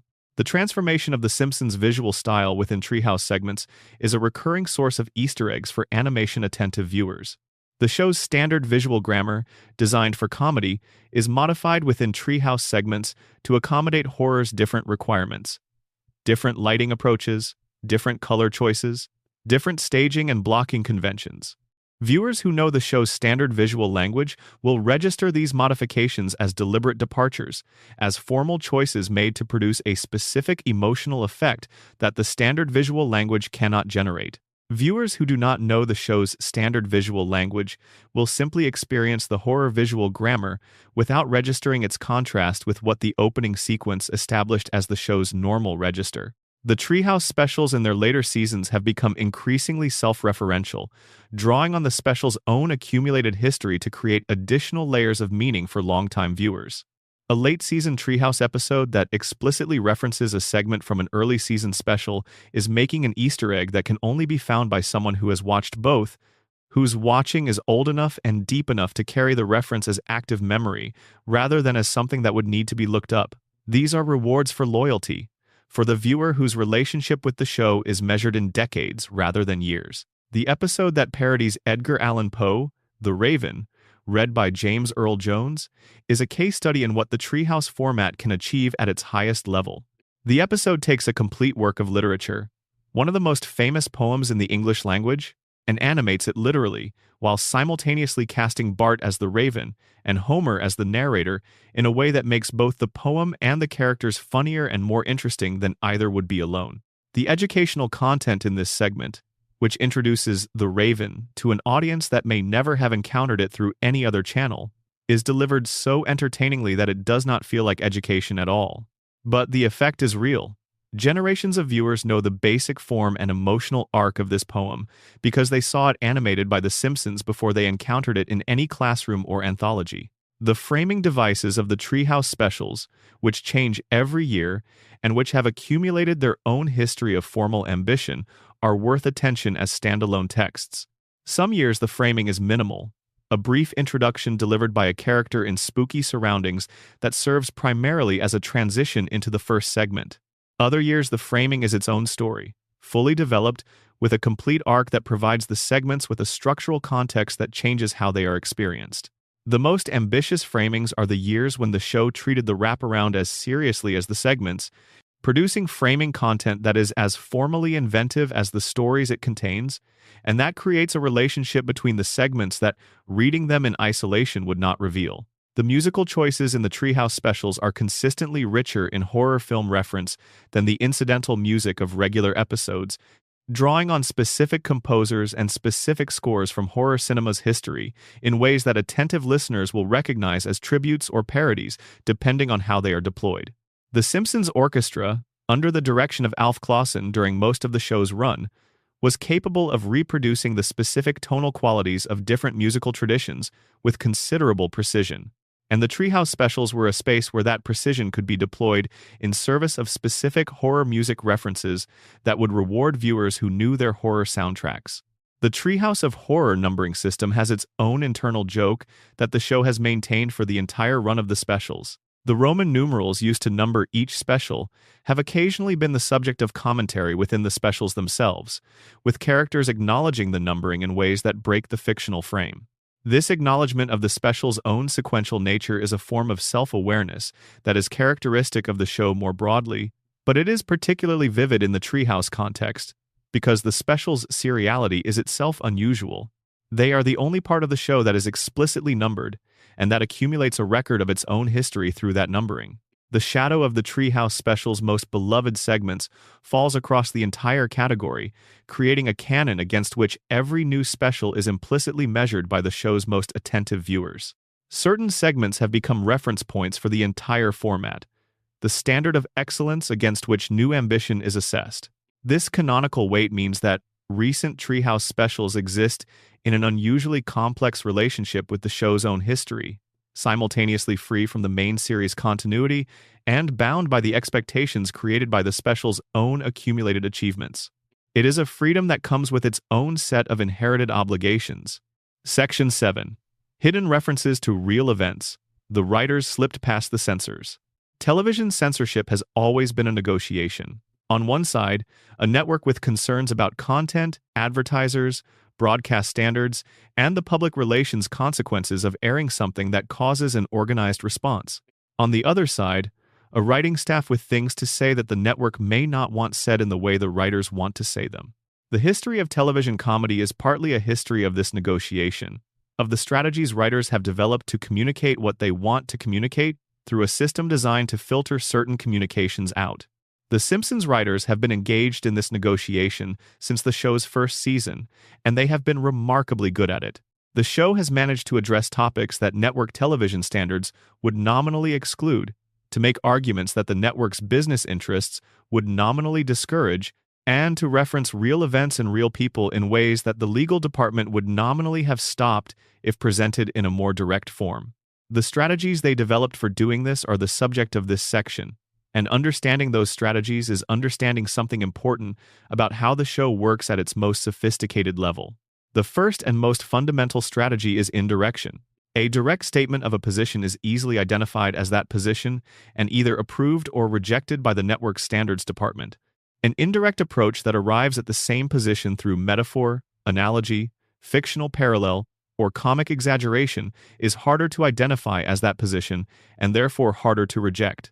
The argument is present in the episode. It is accessible to any viewer who is paying attention. but it is packaged in a form that the standards process, designed primarily to catch direct expressions of certain categories of content, is less equipped to intercept. The show's early environmental commentary is a consistent example of this indirection strategy. Direct advocacy for specific environmental policies would have required network approval that might not have been forthcoming given the advertising relationships involved. Environmental advocacy tends to implicate industries that buy advertising time, and television networks are disinclined to air content that antagonizes their advertisers. The Simpsons addressed environmental concerns not through direct advocacy but through satire and through the presentation of the Springfield nuclear power plant as a running environmental catastrophe, with the environmental consequences existing as background reality against which the comedy plays rather than as the foreground argument being made. The show never announces that nuclear power is dangerous. It simply depicts a nuclear power plant that is visibly and consistently operating as an environmental hazard, with a safety inspector who falls asleep at his workstation, with cooling towers patched with chewing gum, with waste dumped into local waterways. This is not a policy argument. It is a comedy premise, but it contains within it a persistent observation about industrial regulation and the humans who are supposed to enforce it, and that observation is available to any viewer who is watching the show with enough attention to receive it. The censors see comedy. The attentive viewer sees commentary. Both are present simultaneously, and the indirection is what makes both possible at once. The show's treatment of corporate power and economic inequality follows a similar structure. Burns is a billionaire who controls the town's economy, who owns the infrastructure that everyone depends on, who exercises political influence through wealth rather than through any democratic process, and who has no meaningful accountability to anyone in Springfield, because no one has the economic independence to challenge him without risking their own livelihood. This is a portrait of monopoly capitalism. It is presented as a comedy about a cartoonishly villainous old man who cannot remember his employee's name, which is how the satire survives the standards process. The content that would be challenged in a direct presentation is embedded in a comedy character whose comedic excess provides cover for the structural observation underneath. The real-world events that the show referenced most carefully were the ones where the political stakes were high enough that the network's business interests were clearly on one side of the argument. Episodes that addressed war, specific foreign policy decisions, electoral politics, and labor relations required the most sophisticated camouflage, because these were the areas where the potential for advertiser reaction was highest and where the network's own political relationships created the most incentive to avoid clear positions. The show's engagement with the first Gulf War in its early seasons is a case study in how to address a major current event on American television when the network's position and the cultural climate more broadly strongly discouraged critical engagement with that event. Direct criticism of the war in 1991 and 1992 was not something that American broadcast television was making easy. The Simpsons addressed the war obliquely, through episodes that raised questions about the relationship between media coverage and public understanding, without directly criticizing specific decisions or political figures. The questions were embedded in comic premises, delivered through the mouths of characters whose buffoonery provided deniability, visible to viewers who were looking for them, and invisible to those who were not. The show's relationship with Fox itself as a network has produced some of the most interesting hidden content in the show's history. The Simpsons is produced by Fox, is broadcast by Fox, and has been in a complicated financial and creative relationship with Fox for its entire run. The show has nonetheless made consistent jokes about Fox as a network, about Fox's business practices, about Fox's news division, about Rupert Murdoch as a media owner, and about the specific character of Fox's approach to broadcast television. These jokes have sometimes been direct enough that their presence in a Fox production is genuinely remarkable. The explanation for why Fox tolerated this self-directed satire is probably simpler than any theory about creative freedom. The show makes so much money for the network that the cost of the occasional joke about Fox being an irresponsible media organization is acceptable. The Simpsons is a financial asset of significant magnitude for its parent company, and the creative goodwill generated by allowing the show to make jokes at the network's expense is probably worth more to the network than the alternative, which would be a show that was visibly managed and constrained and that would lose the quality that makes it valuable. But the jokes about Fox are nevertheless Easter eggs for the attentive viewer, because they require knowing the relationship between the show and its network to fully appreciate the audacity of what the show is doing. A joke about Fox News, delivered by characters in a Fox cartoon, watched by an audience on a Fox channel, has a specific recursive quality that is visible only if you are tracking the institutional relationships. The show is biting the hand that feeds it, in front of the hand, using the hand's own broadcasting infrastructure to deliver the bite. The hand keeps feeding it anyway, and the show keeps biting, and the dynamic has sustained itself across decades. The writers who came from Harvard and other elite universities brought with them cultural references and political positions that were not always easily absorbed by the network standards process, because those references operated in a register that the standards process was not always equipped to evaluate. A joke that requires familiarity with a specific text in political philosophy, or with a specific historical episode that has been largely removed from public memory, or with a specific theoretical framework that has limited circulation outside academic contexts, is a joke that the standards process cannot easily assess because it cannot easily identify what the joke is doing. The content that the process is designed to identify and flag sexual content, violence, profanity, defamatory material operates at a surface level that is legible to anyone with basic television literacy. Content that operates at a level of cultural specificity higher than the process was designed to evaluate can pass through more easily, not because the process is permissive about it, but because the process does not have the vocabulary to identify it as anything requiring evaluation. The show's engagement with religion is a consistent example of how cultural specificity provides cover for positions that direct expression would make more vulnerable. The Simpson family is Christian in a nominal and inconsistent way that is itself a fairly accurate portrait of American Christian practice for many families. The show has made jokes about organized religion, about specific denominational practices, about the relationship between religious belief and institutional power, about theological questions that genuine believers take seriously. These jokes are available to viewers with enough knowledge of the relevant religious traditions to understand what is being said about those traditions, and they are experienced as simple character comedy by viewers who lack that knowledge. The episode Homer the Heretic, in which Homer develops a personal theology based on sleeping in on Sundays and watching television, is the show's most direct engagement with questions about the relationship between institutional religion and personal spiritual experience. The episode's conclusion, in which God tells Homer in a dream that everyone's path to understanding is different and that organized religion is not the only valid form of spiritual life, is a theological position. It is presented as comedy and as character development, but it contains an argument that has real stakes in real debates about religion in American life.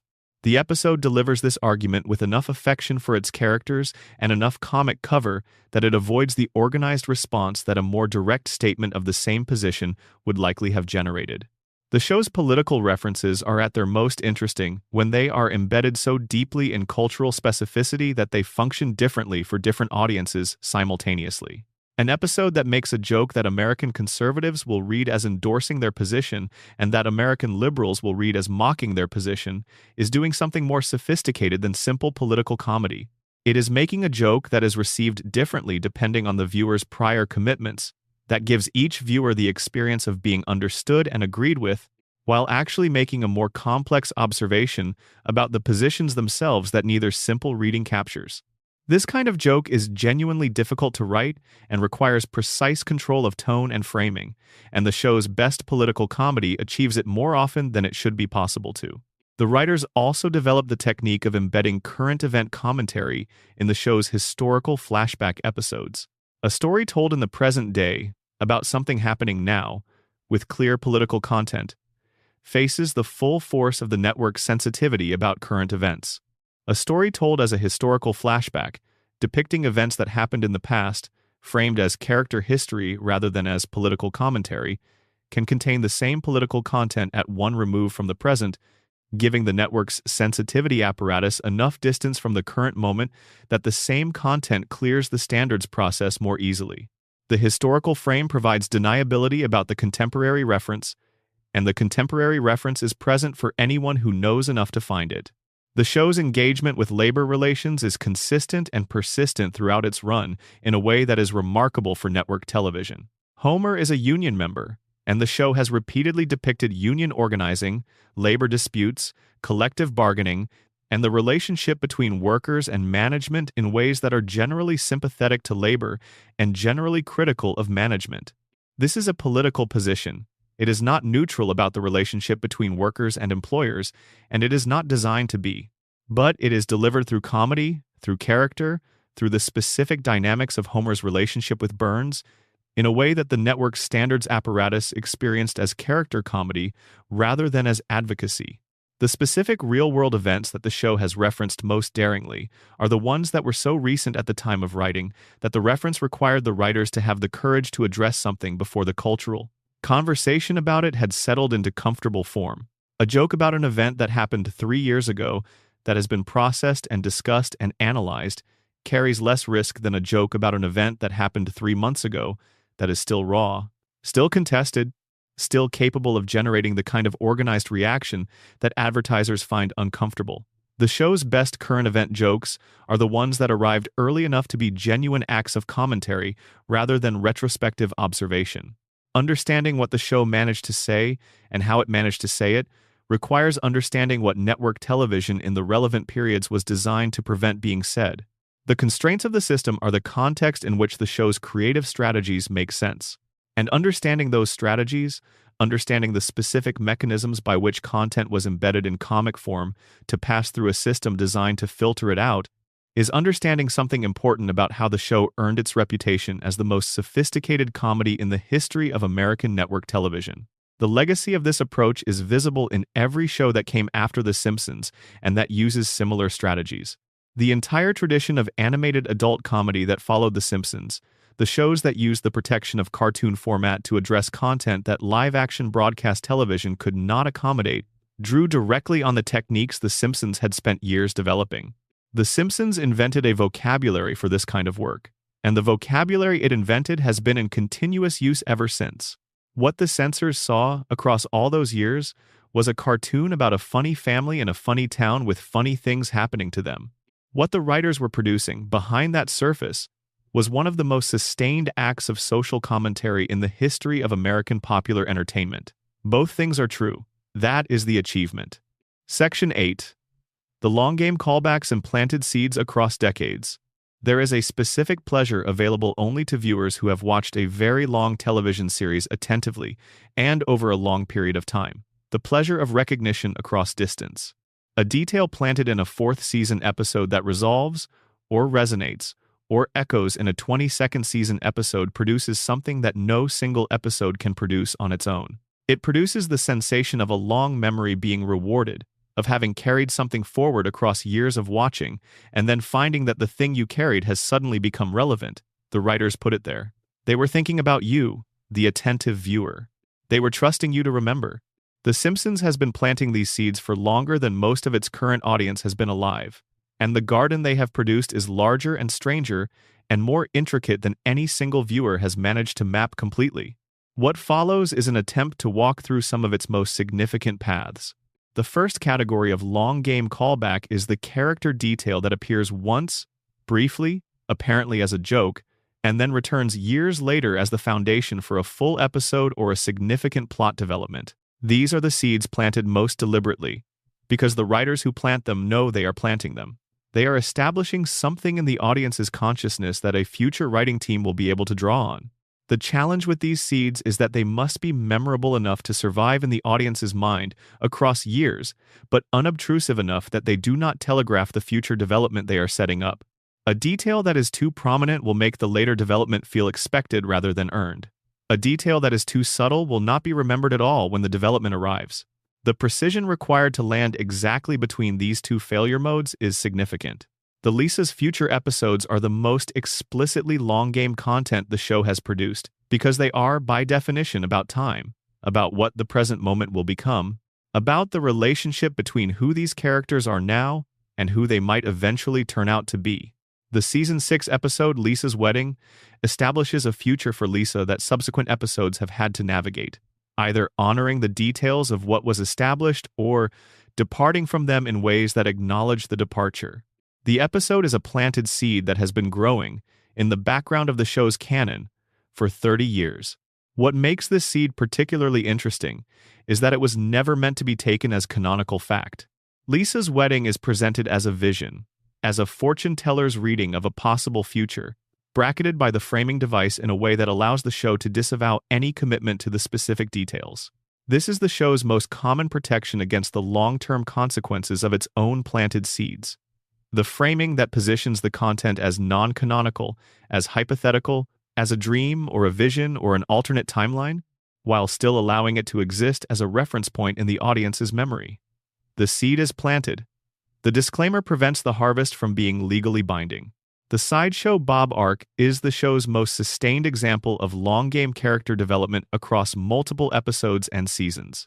Bob appears first as Krusty the Clown's silent sidekick in the show's early episodes, then as the villain of Krusty Gets Busted, then as a recurring antagonist across a series of episodes that develop his character, his motivations, his relationship with Bart, and his pathology in increasing depth. Each Sideshow Bob episode is built on the foundation of all the previous ones. The audience's accumulated knowledge of Bob is what gives each new encounter its weight and its humor. The joke of Bob slipping on rakes is funnier the fifth time than the first, not because repetition is inherently funny, but because repetition in this context is a record, an archive, evidence that this character has been failing to step over this specific obstacle for years, and that the failure is structural rather than accidental. The show's treatment of Sideshow Bob across seasons is also a case study in how the long game can produce tonal complexity that would be impossible in a single episode. Bob begins as a purely comedic villain, a parody of the theatrical antagonist who is always defeated by someone much less sophisticated than himself. Over the course of his subsequent appearances, he accumulates genuine menace.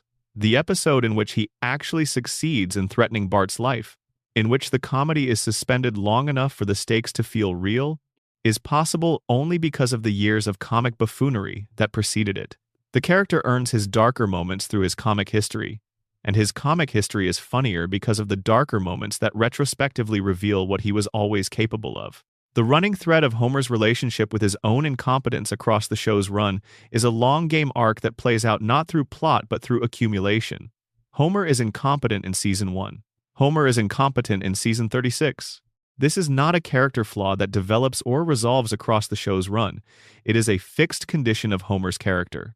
But the specific texture of that incompetence, the ways in which it manifests in different contexts, the moments when it produces genuine harm versus the moments when it is entirely harmless or even accidentally beneficial, these accumulate across episodes into something that feels like a biography of failure that no individual episode captures, but that exists unmistakably in the aggregate of all of them. The show's financial and economic anxieties, which are present in its first episode and persist across its entire run, form a thematic thread that connects episodes across decades in ways that reading individual episodes does not reveal. Homer's relationship with money is consistently anxious and consistently comic. He earns enough to support his family in a house with a backyard, in a neighborhood that would require a significantly higher income than a nuclear safety inspector might plausibly earn, and the gap between this economic reality and the show's premise is something the show acknowledges occasionally and ignores most of the time, in the same way that real families often acknowledge their financial anxieties occasionally and get on with their lives the rest of the time.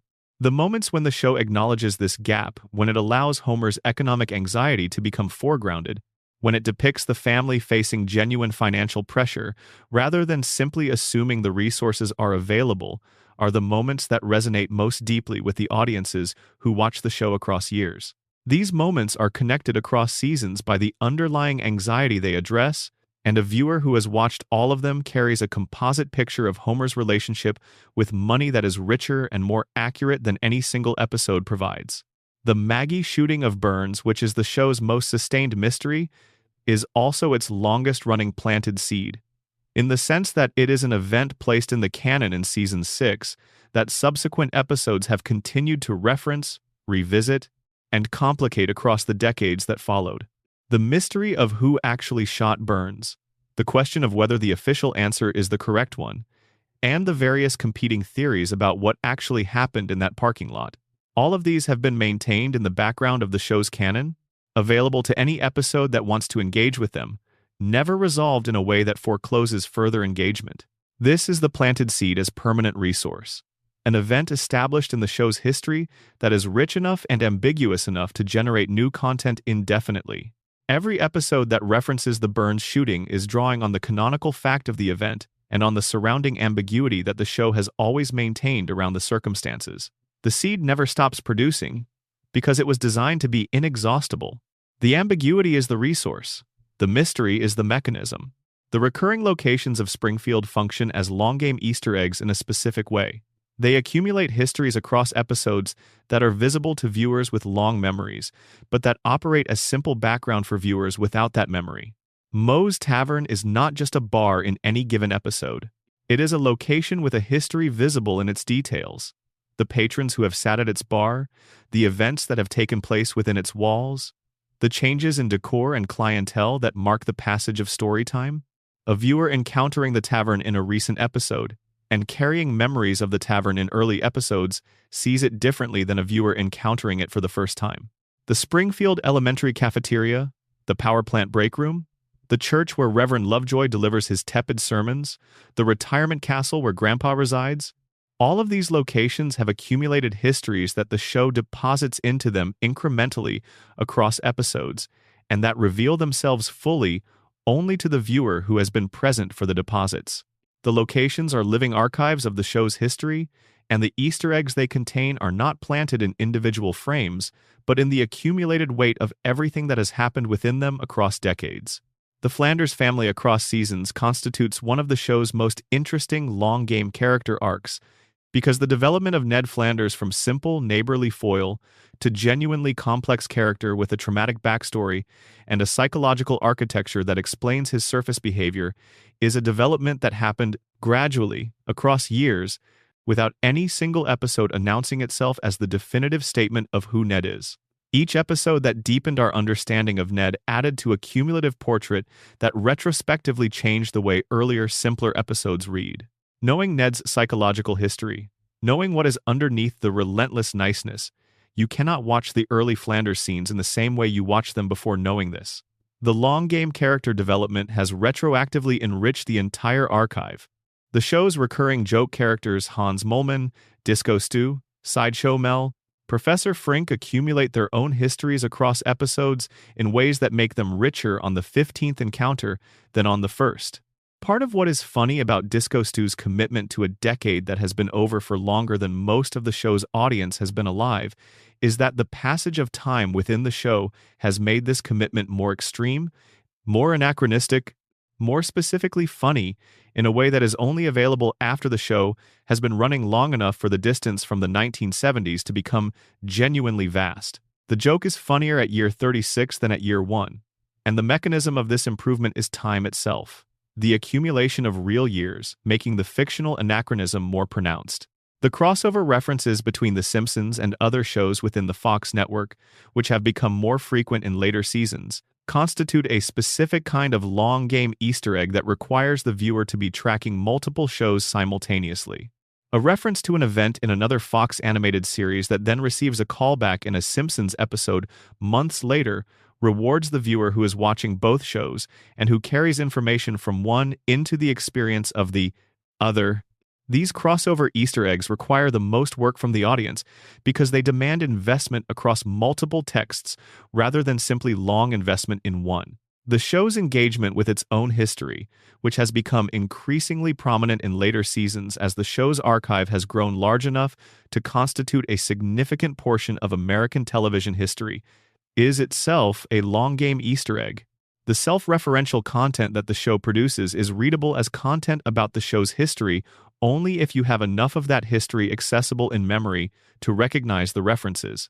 An episode that makes a joke about the quality of Season 9, or that references a specific detail from the first season finale, or that brings back a character who has not appeared since Season 7, is producing content whose full meaning is available only to the viewer who has been there long enough and who has been paying close enough attention to carry the necessary context. This is the deepest form of the long game, the show's treatment of its own past as a resource for its present, the archive as a creative tool, the accumulated history of the show as a garden in which new episodes can plant themselves and find nourishment from what was grown there before.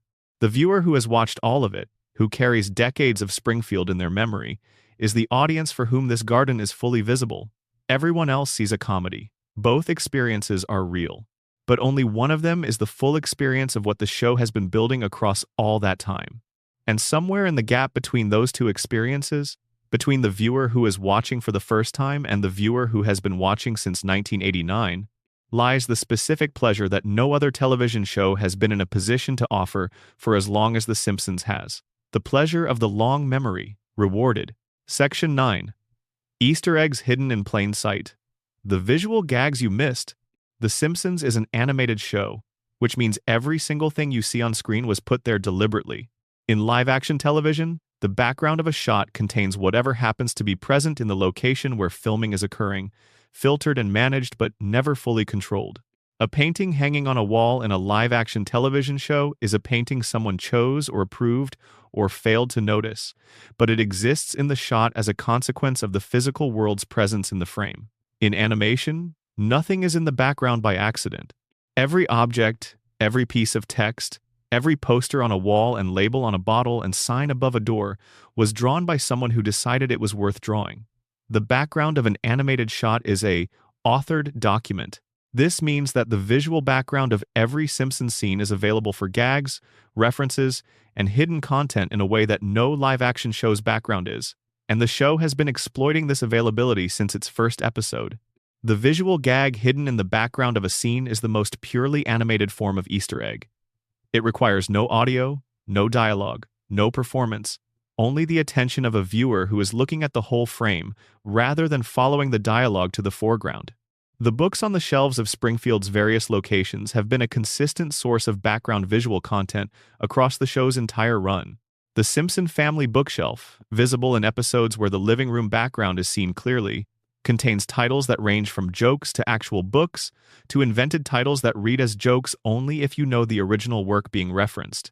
The selection of books on this shelf is a portrait of someone's sense of what constitutes the cultural furniture of an American home, filtered through the specific sensibility of whoever drew those books and whoever approved the content of those drawings. It contains lowbrow and highbrow titles in an assortment that mirrors the actual contents of many real American bookshelves, where a Stephen King novel and a volume of poetry might legitimately coexist, and it places specific joke titles in this realistic context in a way that makes them funnier for being embedded in plausibility. The power plant's walls and corridors contain safety notices that are themselves comedy.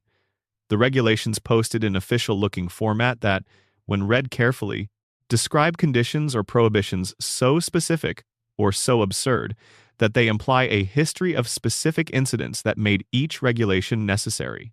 A safety notice prohibiting a very particular behavior tells you, implicitly, that someone once did that thing and that the consequences were significant enough to require a formal prohibition. Reading the power plant's safety notices as a collection of implied incident reports is a way of reconstructing a history of Homer's specific failures and the specific disasters they produced, without the show ever needing to state this interpretation. The menu boards at the various Springfield food establishments have been a reliable location for visual background humor across the show's run. The Krusty Burger menu, visible in episodes set at the restaurant, contains items whose names and descriptions, when read carefully, add up to a portrait of a fast food industry that is doing exactly what its critics claim, producing food in conditions and with ingredients that would horrify its customers if they knew. The joke items on the Krusty Burger menu are not very different from the items that exist on real fast food menus, and this similarity is the point. The parody works because it is barely a parody. The distance between the fictional ridiculous and the real ridiculous is small enough that reading the menu produces a mild discomfort underneath the comedy. The newspaper pages that appear in episodes, when characters are seen reading or when a newspaper is displayed as a prop, contain fully written headlines and stories that are never read aloud, and that are visible only to viewers pausing or watching very attentively on high-resolution screens. The Springfield Shopper, Springfield's fictional newspaper, has published a consistent editorial line across the decades that it appears in the show, a specific set of preoccupations and biases that constitute a portrait of local journalism at its most parochial and its most easily manipulated. The headlines that appear in the Shopper during any given episode often contain information about Springfield's political or social situation that the episode's dialogue does not address directly, running a parallel news story in the background of the frame. The television programs visible on background screens in the Simpson home and other Springfield locations are a specific category of visual Easter egg that requires the most careful attention to notice because television screens and background positions are typically small in the frame and brief in their visibility. But the content on these screens has been designed with the same care as the foreground content. It is not random or generic visual noise, but specific programming that has been designed to exist in Springfield's television landscape, and that is coherent with the show's overall satirical project. The commercials, the news programs, the entertainment shows visible on Springfield's television screens constitute a portrait of American broadcast television from the outside, seen through the filter of the show's satirical vision. The specific font choices made throughout the show's run are a category of visual Easter egg that requires the most specialized knowledge to notice, but that rewards that knowledge with an unusual kind of humor. Certain Springfield institutions use fonts that are incongruously formal or incongruously casual for their context. Legal documents in Springfield are sometimes set in fonts associated with playfulness. Children's materials are sometimes set in fonts associated with menace. These font choices are visible in background frames where documents are seen without being read, and they create a layer of institutional absurdity beneath the surface comedy that is available only to viewers with enough typographic awareness to notice that the choice of typeface is itself a joke. The continuity errors that the show acknowledges deliberately, that present themselves as continuity errors but are actually visual jokes about the show's own impossibility, are a specific subcategory of background visual Easter egg. A painting that changes between shots within a single scene. A piece of furniture that appears in the wrong room. An object that was in a different condition in the last episode and is now inexplicably restored without explanation. These apparent errors are sometimes actual errors produced by the complexity of animation production across a large and constantly changing staff. But some of them are deliberate, placed by animators who understood that the show's impossibility is a running joke and that individual instances of that impossibility can be funny in themselves when noticed. The character designs of Springfield's residents contain specific visual references that require knowledge of caricature and character design traditions to recognize. Several background characters are designed as specific caricatures of real people, their features modulated enough that they could be denied but recognizable enough that they are clearly intended as references. Writers and producers who had cameo relationships with the show were occasionally caricatured into background crowd scenes, appearing in episodes set at events or locations where their real-world equivalents might plausibly appear. These self-insertions are visible only to viewers who know the face is being caricatured, and they exist in the background of scenes where no attention is being directed toward them. The clothing worn by background Springfield residents is a costume design archive that contains specific visual jokes for viewers attentive enough to look at it. T-shirts worn by characters who appear briefly and insignificantly in crowd scenes sometimes contain complete text or images that constitute jokes in themselves, entirely disconnected from the scene's foreground content. These shirts are drawn as props in the technical sense of the word, designed objects placed in the frame as part of the scene's visual vocabulary, and they contain content designed with the same care as any other prop. The joke on a background character's shirt is a complete joke in itself, requiring no context from the scene around it, visible only to the viewer looking at the whole frame. The architectural details of Springfield's buildings, which the show has depicted from various angles across its run, and which have accumulated a consistent visual vocabulary across episodes, contain specific jokes in their signage, their posted notices, and their physical details that are never addressed by the foreground action. The church where the Simpsons attend services has bulletin board content in its narthex that constitutes a running portrait of organized religion's administrative preoccupations. The elementary school hallway has trophy case and bulletin board content that tells a story about the school's history and priorities that is never addressed in dialogue. The town hall has procedural notices that describe Springfield's governance in ways that are both accurate to the show's satirical portrait of municipal dysfunction and funny in themselves when read independently. The visual grammar of the show's crowd scenes, which have been produced across the show's run with varying degrees of care and consistency, is a resource for background Easter eggs that has been used with particular enthusiasm in certain seasons and by certain production staff. A crowd scene at a town meeting, or at a sporting event, or at a concert, contains dozens of named and unnamed Springfield characters in specific spatial relationships with each other that sometimes constitute additional jokes visible only in the crowd's arrangement. Characters who would be expected to avoid each other, placed adjacently. Characters who share a specific canonical history, positioned in ways that acknowledge that history. The crowd as social document, readable by anyone who knows enough to read it. The food itself, in scenes where food is prepared or consumed, has been designed with attention to specific visual comedy that operates independently of whatever is happening in the scene's foreground. Homer's meals, which are a recurring visual in the show's domestic scenes, have been drawn with a specificity about the content of the plate that is often funnier than anything being said in the scene. The relationship between what is supposed to be a meal and what is actually depicted on Homer's plate is a visual joke about culinary minimalism, about economic constraints on food quality, about the gap between the language used to describe food and the physical reality of what is actually being consumed. The show's long history with the animation cells from its early seasons has produced a category of visual Easter egg that is visible only in high-resolution reproductions of those original frames. Details that were painted on the cells in the full knowledge that they would be impossible to see at broadcast resolution, planted by animators who were leaving content in the frame for an audience that might not exist until technology made it visible. These sub-resolution Easter eggs are the most extreme version of the form. Content placed not for the current audience but for a future audience, trusted to be there eventually even though the means of accessing it could not be fully anticipated. The transition from cell animation to digital production in the show's later seasons changed the character of the visual Easter egg in ways that are worth acknowledging. Digital production makes it easier to add detail to background frames without the corresponding physical labor that cell painting required, and it makes it easier to change details between shots in ways that create visual jokes about continuity that would have been prohibitively expensive in the cell era.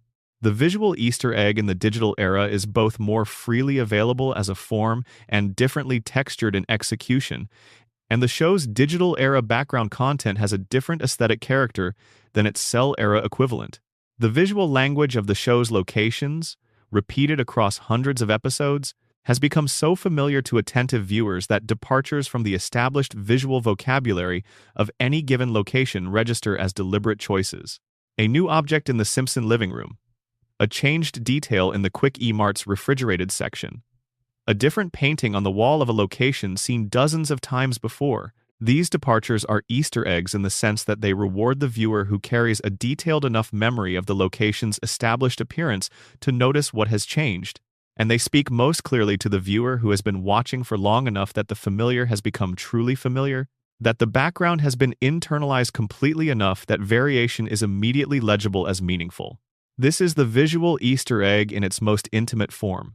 Not content planted for a general audience of attentive viewers, but content that speaks specifically to the viewer whose relationship with the show is old enough and deep enough that the show's visual landscape has become as familiar as the visual landscape of their own home. A detail changed in that landscape is felt before it is analyzed, registered as something different before the specific difference is identified.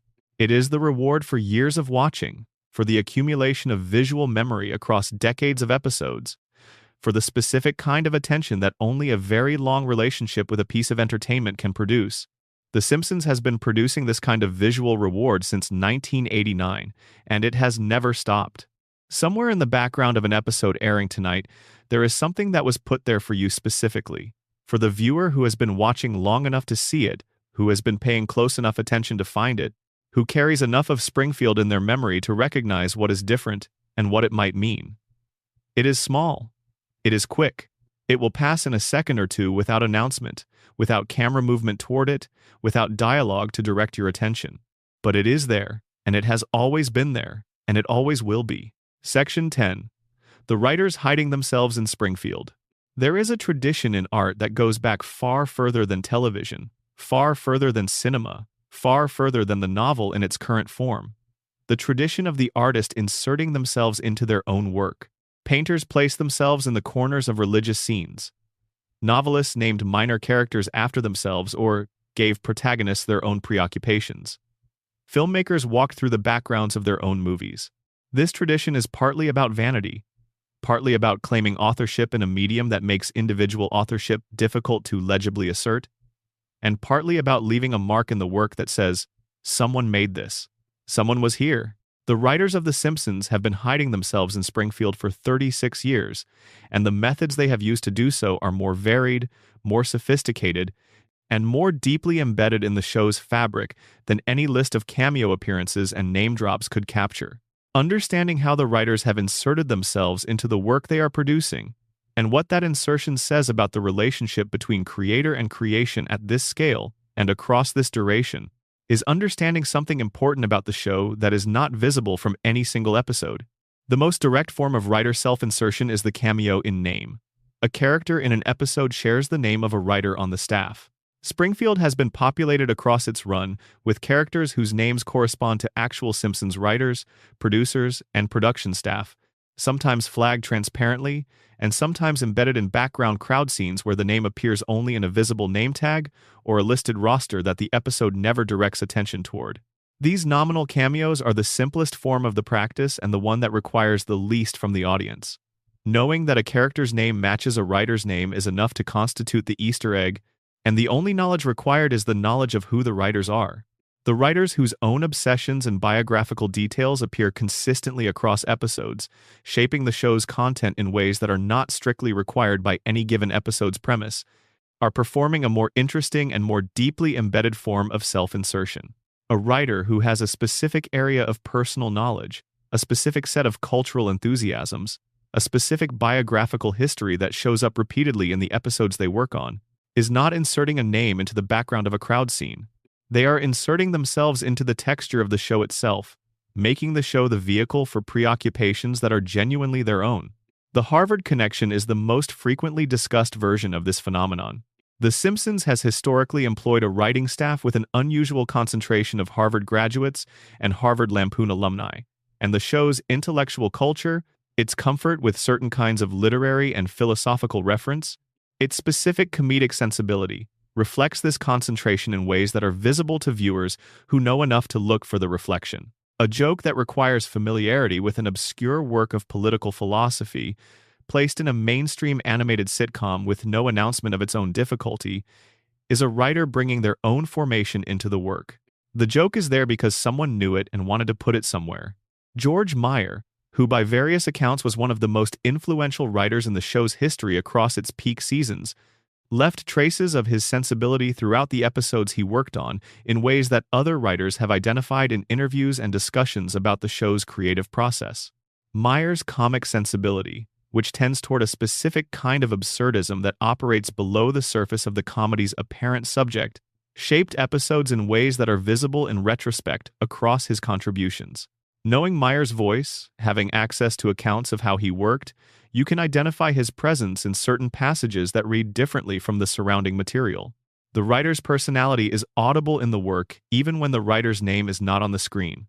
The show has also inserted its writers into the work through the recurring preoccupation with the act of writing itself and the relationship between writers and the stories they produce. Episodes about the creative process, about the experience of being professionally funny, about the economics and psychology of entertainment production. These episodes draw on the writer's own experience in ways that blur the line between the fictional Springfield and the actual writing rooms in Los Angeles where the show is made. Homer's brief career as a political cartoonist, Lisa's recurring identity as a writer and intellectual, the various episodes in which characters engage with questions about creativity and artistic identity, all of these draw on a biographical reservoir that belongs to the people making the show rather than to the characters living within it.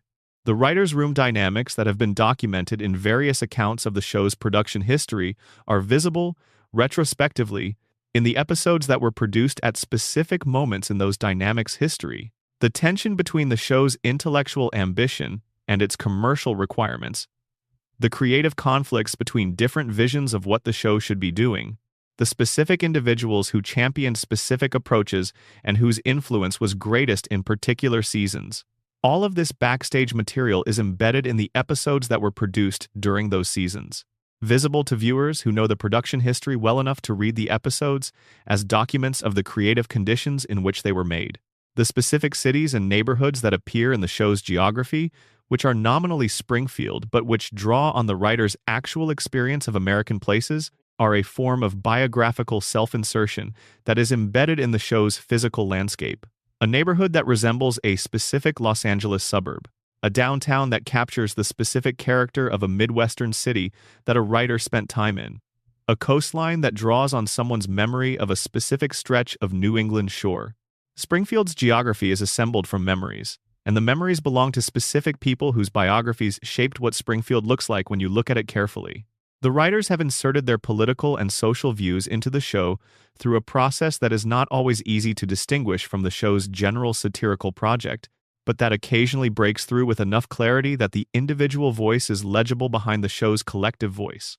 An episode that takes an unusually clear position on a contested political question that is less interested than usual in presenting multiple perspectives or maintaining the ambiguity that the show usually prefers, is an episode where someone's individual commitment has pushed through the collaborative process with enough force that it shapes the finished work more completely than the usual balance of voices allows. The show's treatment of specific cultural institutions, specific artistic traditions, specific academic disciplines, reflects the educational backgrounds and personal enthusiasms of the people who made it in ways that are consistently visible to viewers who share those backgrounds and enthusiasms. The precision with which the show handles references to certain kinds of music, or certain branches of science, or certain literary traditions, is the precision of people who care about these things personally rather than professionally.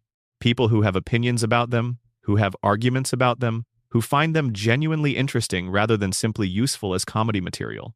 The animators who worked on the show have left their own marks in the visual language of specific episodes and seasons, in ways that are distinct from the writers' contributions, and that require a different kind of attentiveness to. Notice the specific character designs that an individual animator brings to crowd scenes, the specific way a recurring character's face is handled in episodes produced under one supervising director versus another, the visual rhythm of editing choices and sequences where the animation is given unusual expressive latitude. These are signatures in the visual language of the show that belong to specific individuals and that reward viewers with enough knowledge of the show's production history to identify them.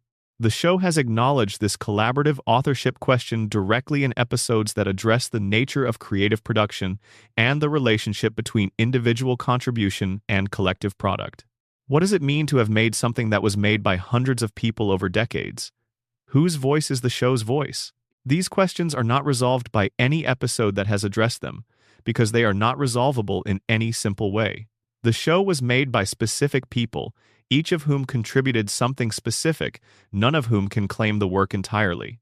The legacy of writers who have left the show, some voluntarily and some otherwise, is another form of self-insertion that operates through absence. The episodes they wrote are still in the archive. The specific preoccupations they introduced to the show's vocabulary are still present in later episodes that draw on conventions established during their tenures. The show has been shaped by people who are no longer making it, and their shapes are still visible in what it has become. The archive contains all of them, everyone who was there, at every stage of production, whether they are still associated with the show or not. The Simpsons has also been a place where writers inserted their younger selves, where writers who came to the show in their 20s and early 30s wrote episodes about the experience of being young, insecure, ambitious, funny at a distance, that draw on their own formation in ways that are only fully visible in retrospect, when those same writers have been working on the show long enough to see how much of themselves they put into it at the beginning. The early seasons contain the self-insertion of people who were still figuring out who they were, and that particular kind of insertion is among the most intimate the show has ever produced. By the show's later seasons, the relationship between writers and their show had become something more complicated and more specific than it was in the beginning. The people making the show were now making something that was already a piece of cultural history, that existed in the audience's memory as a monument rather than simply as entertainment. Writing for The Simpsons in its later seasons means writing in the shadow of what The Simpsons has been, and the self-insertion that happens in this context is insertion into a tradition rather than into a blank space. The writers are adding themselves to something that already exists, finding their place in a structure that was built before they arrived.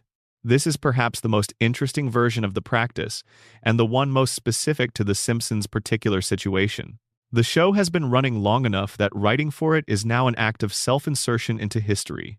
Every episode added to the archive is added alongside the episodes that defined the archive, and the writer's contribution exists in permanent dialogue with contributions made before they arrived and contributions that will be made after they leave. The self that is inserted into this work is not inserted into emptiness, but into an already existing conversation, already existing expectations, already existing memories in the minds of an audience that carries decades of Springfield as living personal history.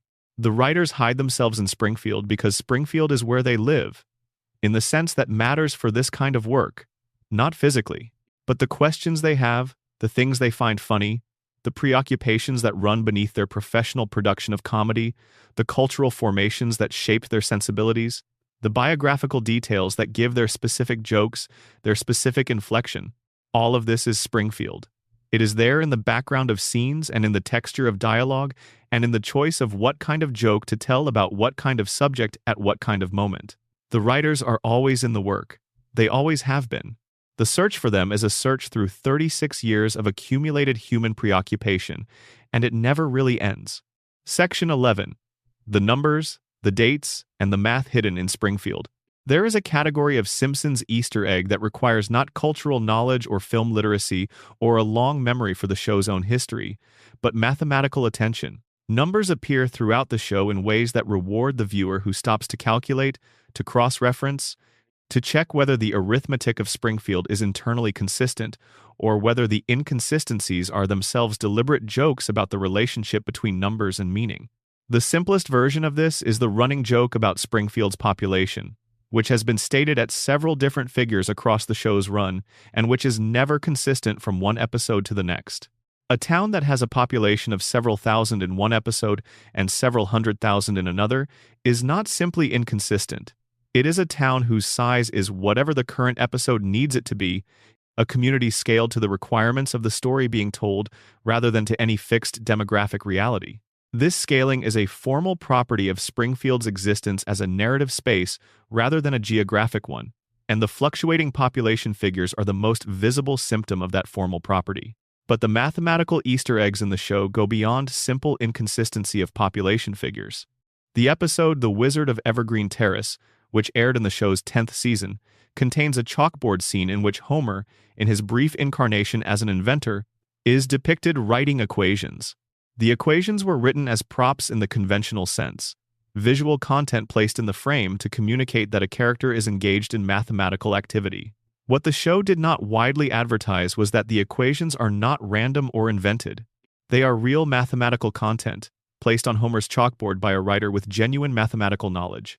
One of the equations on Homer's chalkboard is a formulation that appears to predict a specific value for the Higgs boson mass, the particle that would be confirmed experimentally by the Large Hadron Collider at CERN in 2012, 14 years after the episode aired.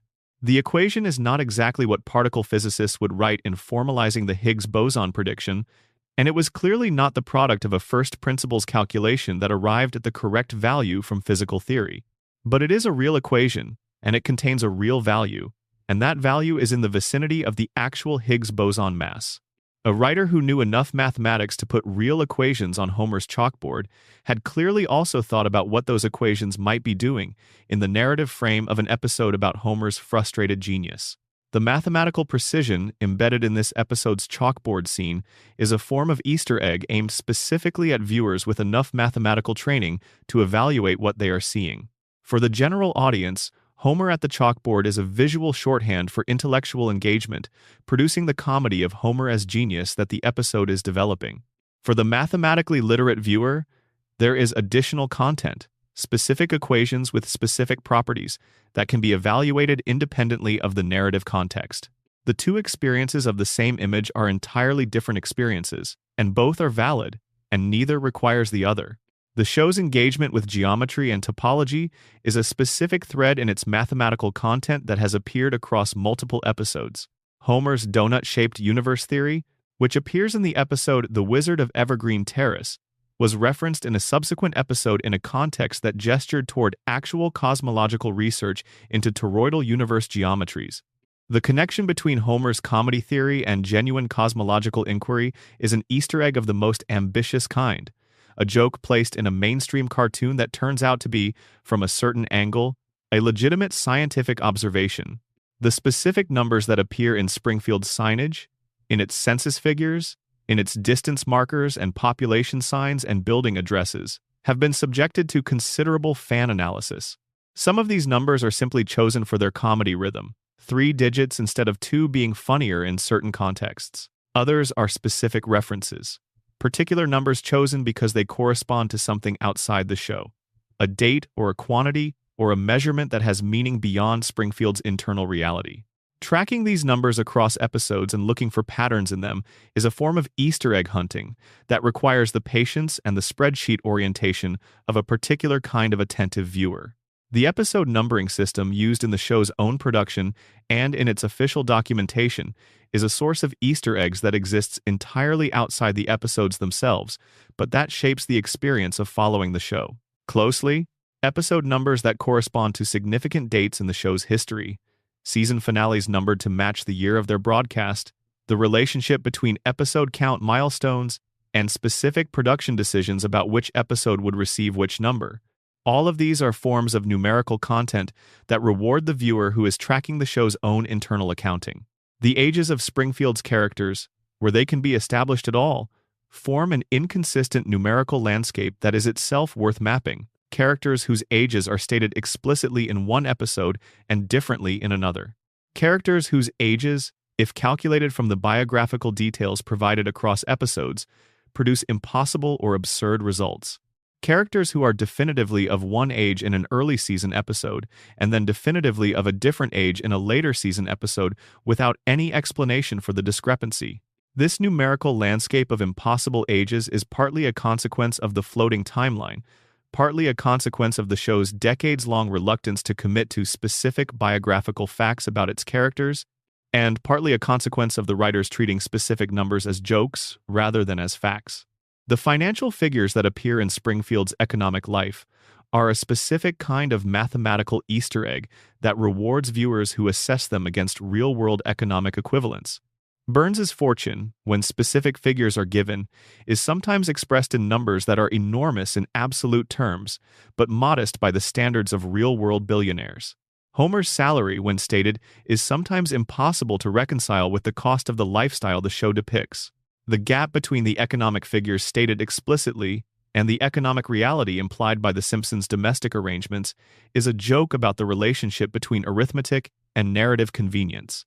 The numbers are whatever the comedy needs them to be, and the comedy needs them to be both large and small simultaneously depending on which joke is being made.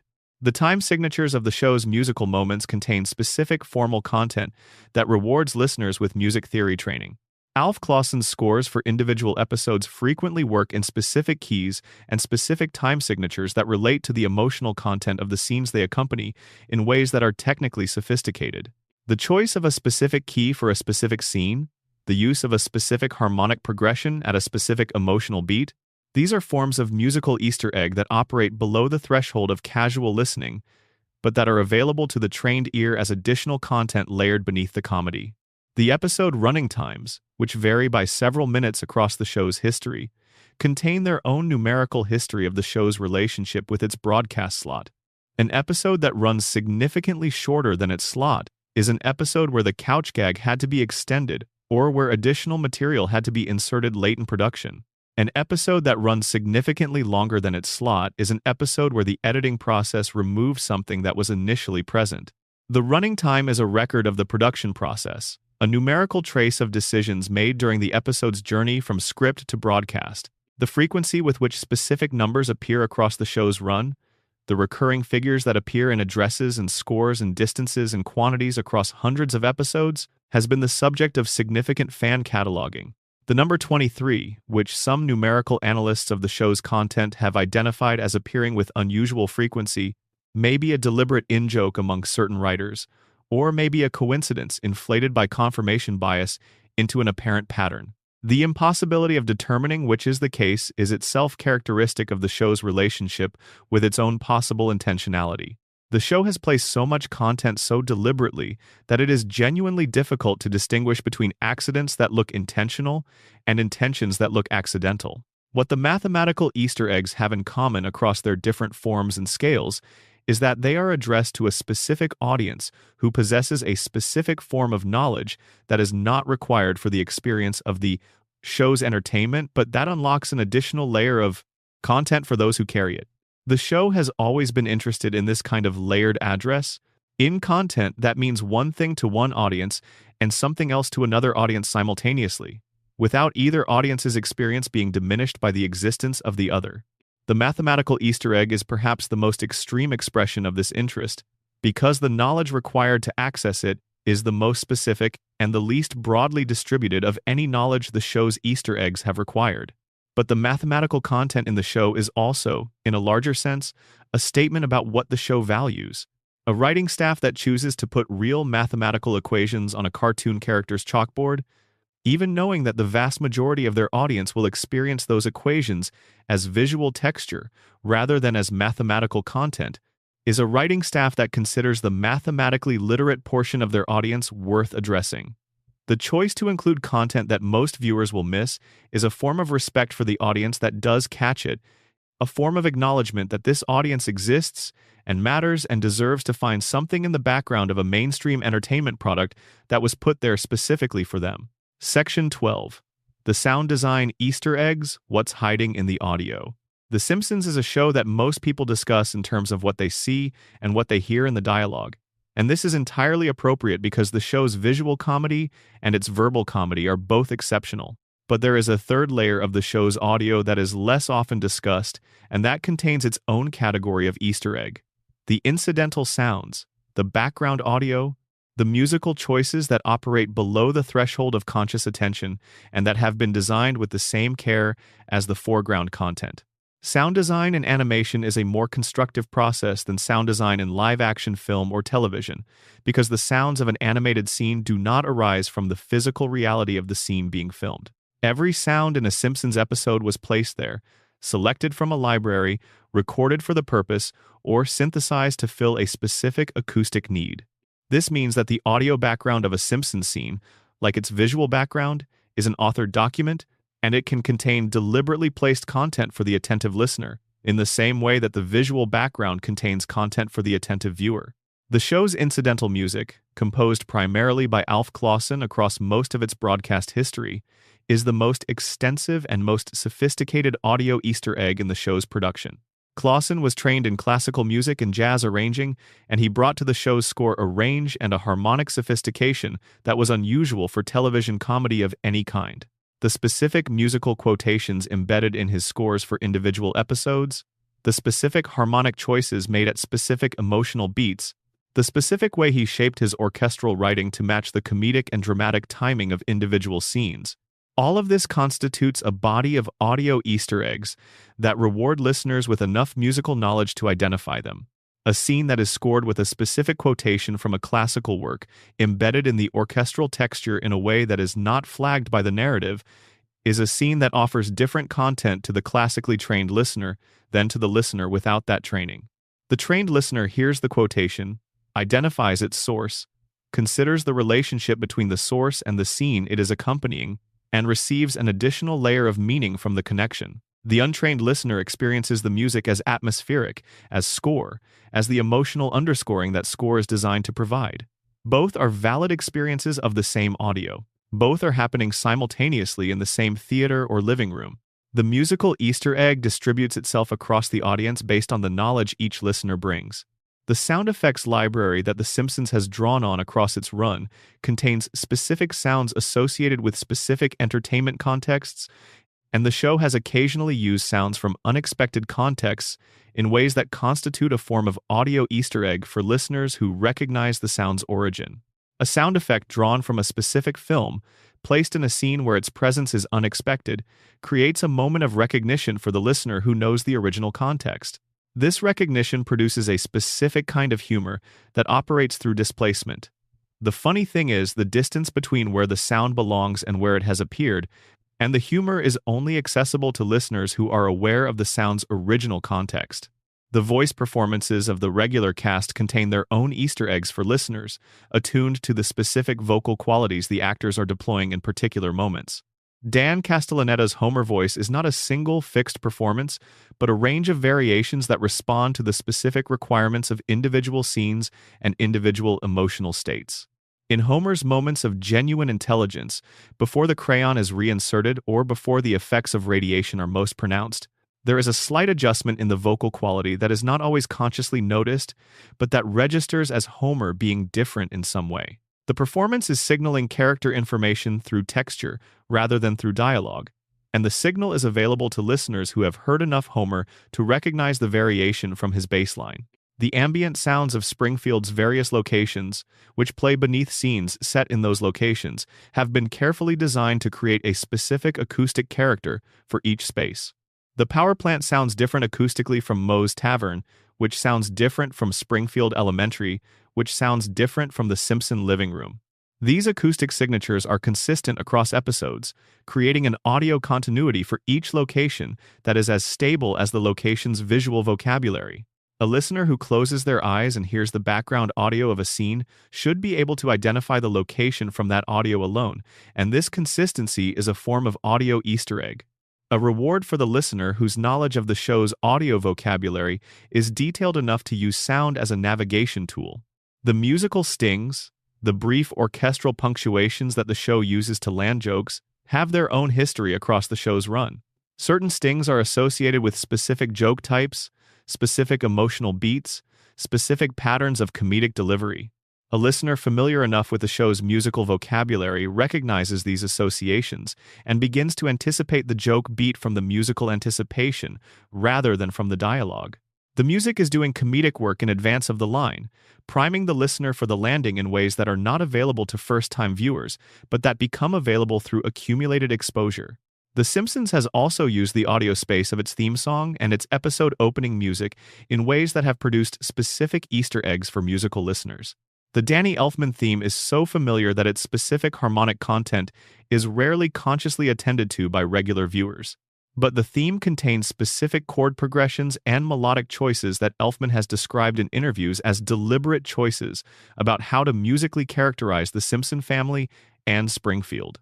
Understanding what those choices are and why they were made adds a layer of interpretive content to music that most viewers experience as purely functional. The signal that the show is starting, the transition into Springfield's world. The show's approach to music within the narrative, the songs that characters perform, and the musical numbers that appear in certain episodes contains Easter eggs for listeners who know the musical traditions being drawn on. A song that is structured as a specific kind of theatrical number carries with it conventions about what that kind of number is supposed to do, what emotional work it is supposed to perform, what relationship it is supposed to establish between the performer and the audience within the narrative. When the show uses one of these structures precisely, honoring the conventions of its form, and when it subverts those conventions, the humor of the subversion is available only to listeners who know what the conventional form would have done. The comedy depends on the expectation, and the expectation requires musical knowledge to have formed. The score of the Treehouse of Horror specials deserves particular attention as a category of audio Easter egg. Clausen's approach to scoring the horror segments was to draw on specific horror film scoring traditions with enough precision that musically literate listeners could identify the specific films and composers being referenced.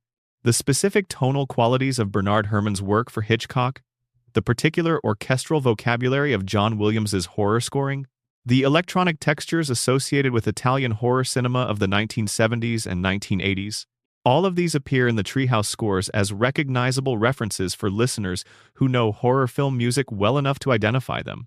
The incidental music that scores the emotional climaxes of the show's most affecting episodes is perhaps the most important audio Easter egg, because it is the content that has the most direct access to the viewer's emotional experience.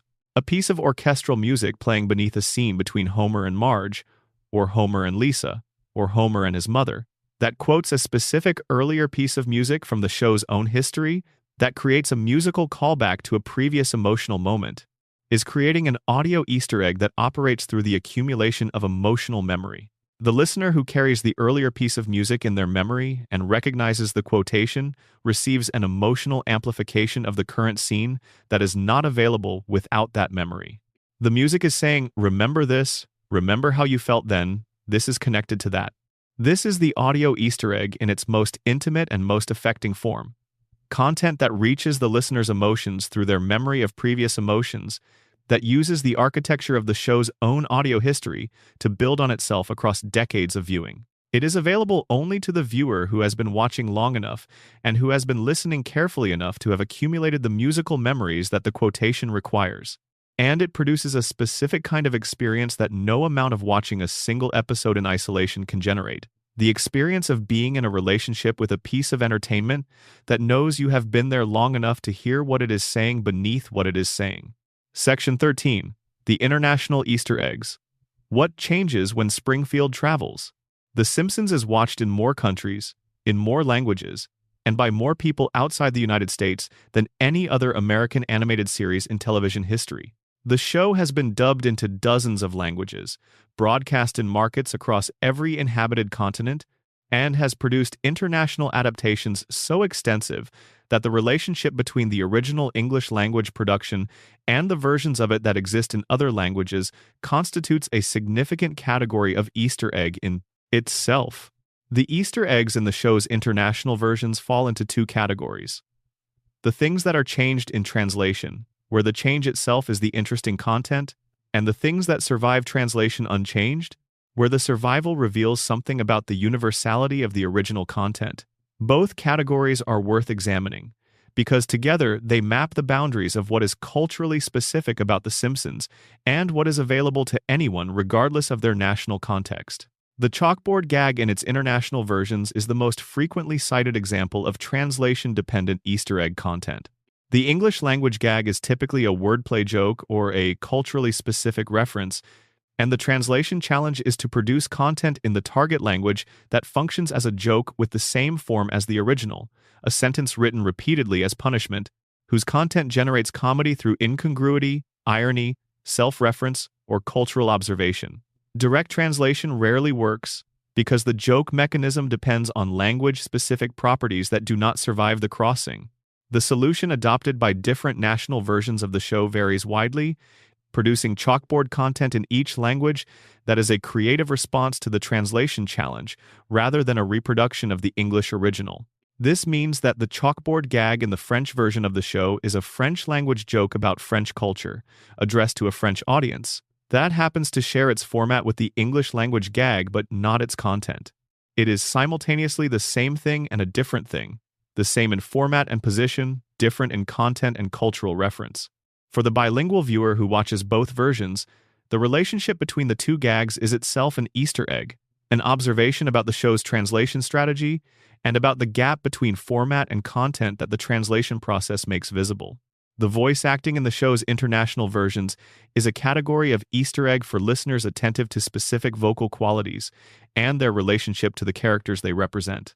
The original English language voices of the Simpson family are among the most recognized voices in the history of animated television.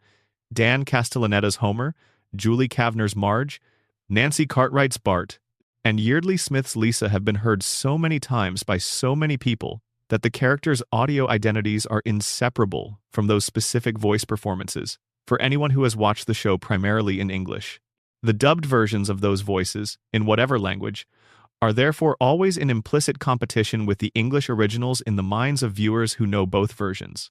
In some markets, the dubbed voice performances have been so long established and so culturally embedded that they have produced their own version of this phenomenon. The dubbed voice has become the audience's primary experience of the character, and the English original is the foreign alternative. In these markets, viewers who know both versions experience the English original as a kind of Easter egg in reverse, a hidden version of the familiar character, speaking in an unfamiliar register, visible to the viewer who has sought it out, but not to the viewer who has simply been watching whatever was available on their national broadcast. The cultural references that the show has made to specific international contexts, both in episodes set partly or entirely outside the United States and in episodes where international content appears in Springfield, are a category of Easter egg that distributes its content differently across different national audiences. A joke about French culture is funnier to a French viewer than to an American viewer who has learned about French culture from other American representations of it. A reference to Japanese consumer culture is more fully legible to a Japanese viewer than to a viewer who knows Japan primarily through American pop culture. The show's international content is never flat or generic. It is specific enough that the viewers for whom it is most specifically intended have a qualitatively different experience of it than viewers for whom it is exotic.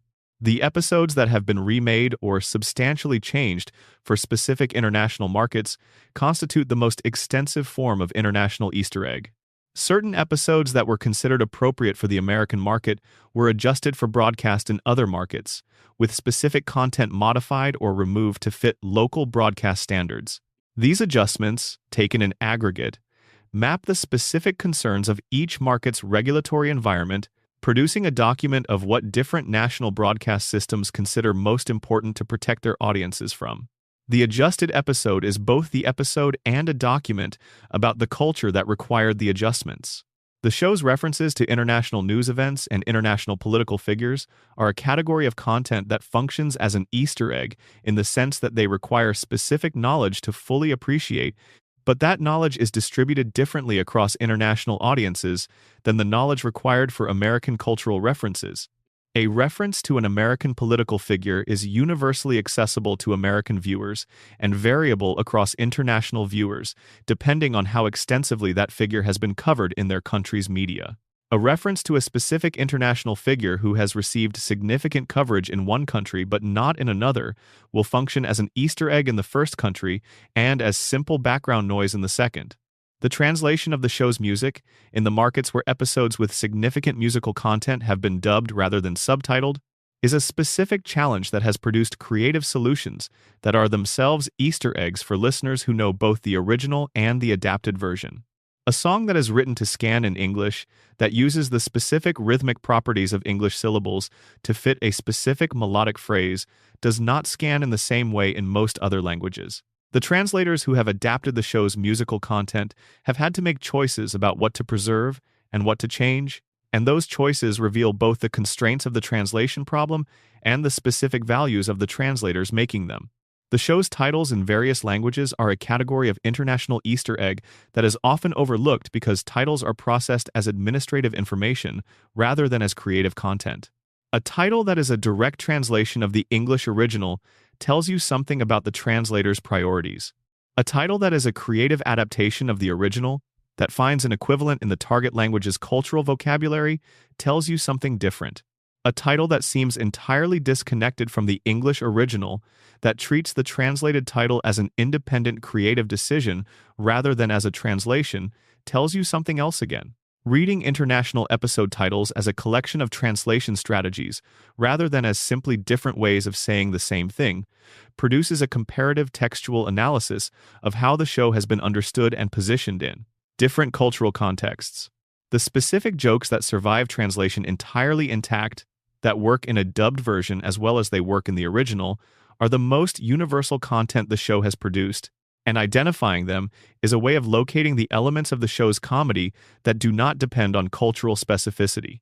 Slapstick works across languages. Physical comedy works across languages. The comedy of Homer's specific relationship with food, which is partly physical and partly about a recognizable kind of appetite that is not uniquely American, works in versions of the show produced for audiences whose food culture is entirely different from the American context in which it was originally conceived. The relationship between The Simpsons and the specific national entertainment traditions of its various international markets is a long and complicated topic that generates Easter eggs in both directions.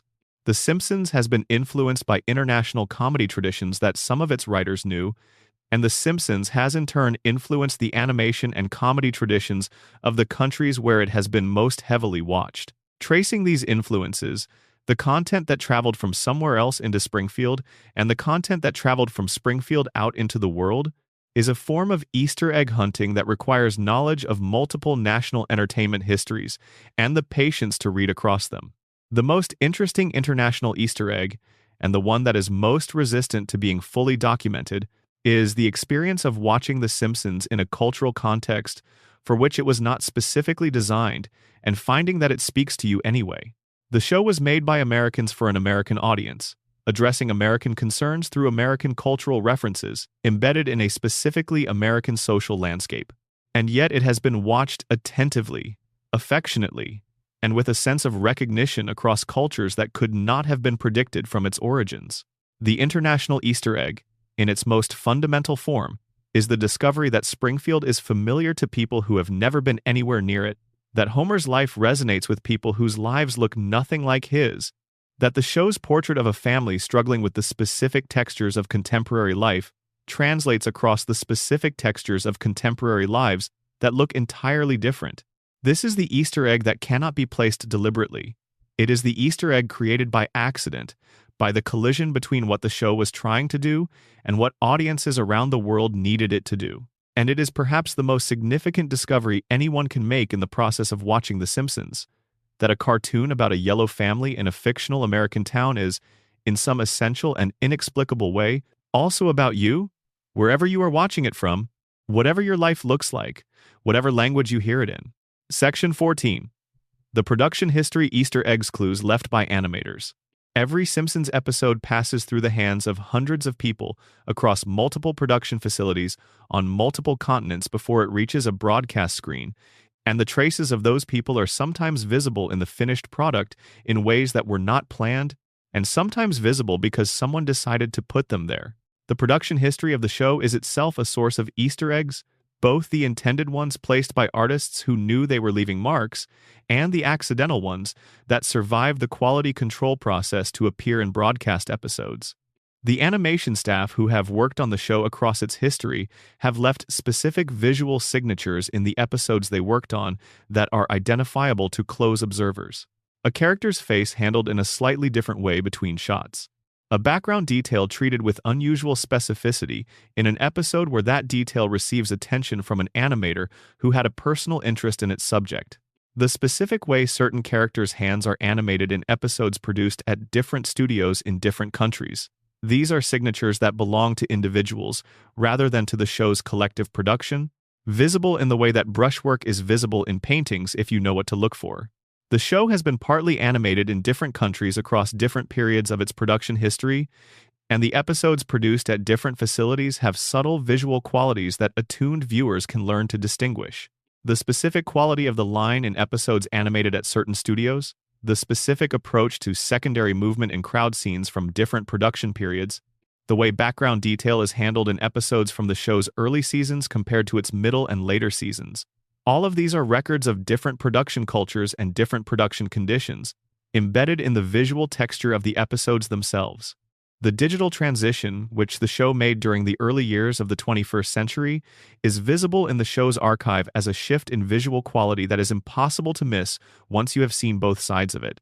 Episodes produced in the cell animation era have a specific visual texture that is a consequence of the medium, slightly variable line weight, color that exists within the physical constraints of paint on acetate, a quality of depth produced by the layering of physical cells that digital production cannot quite replicate.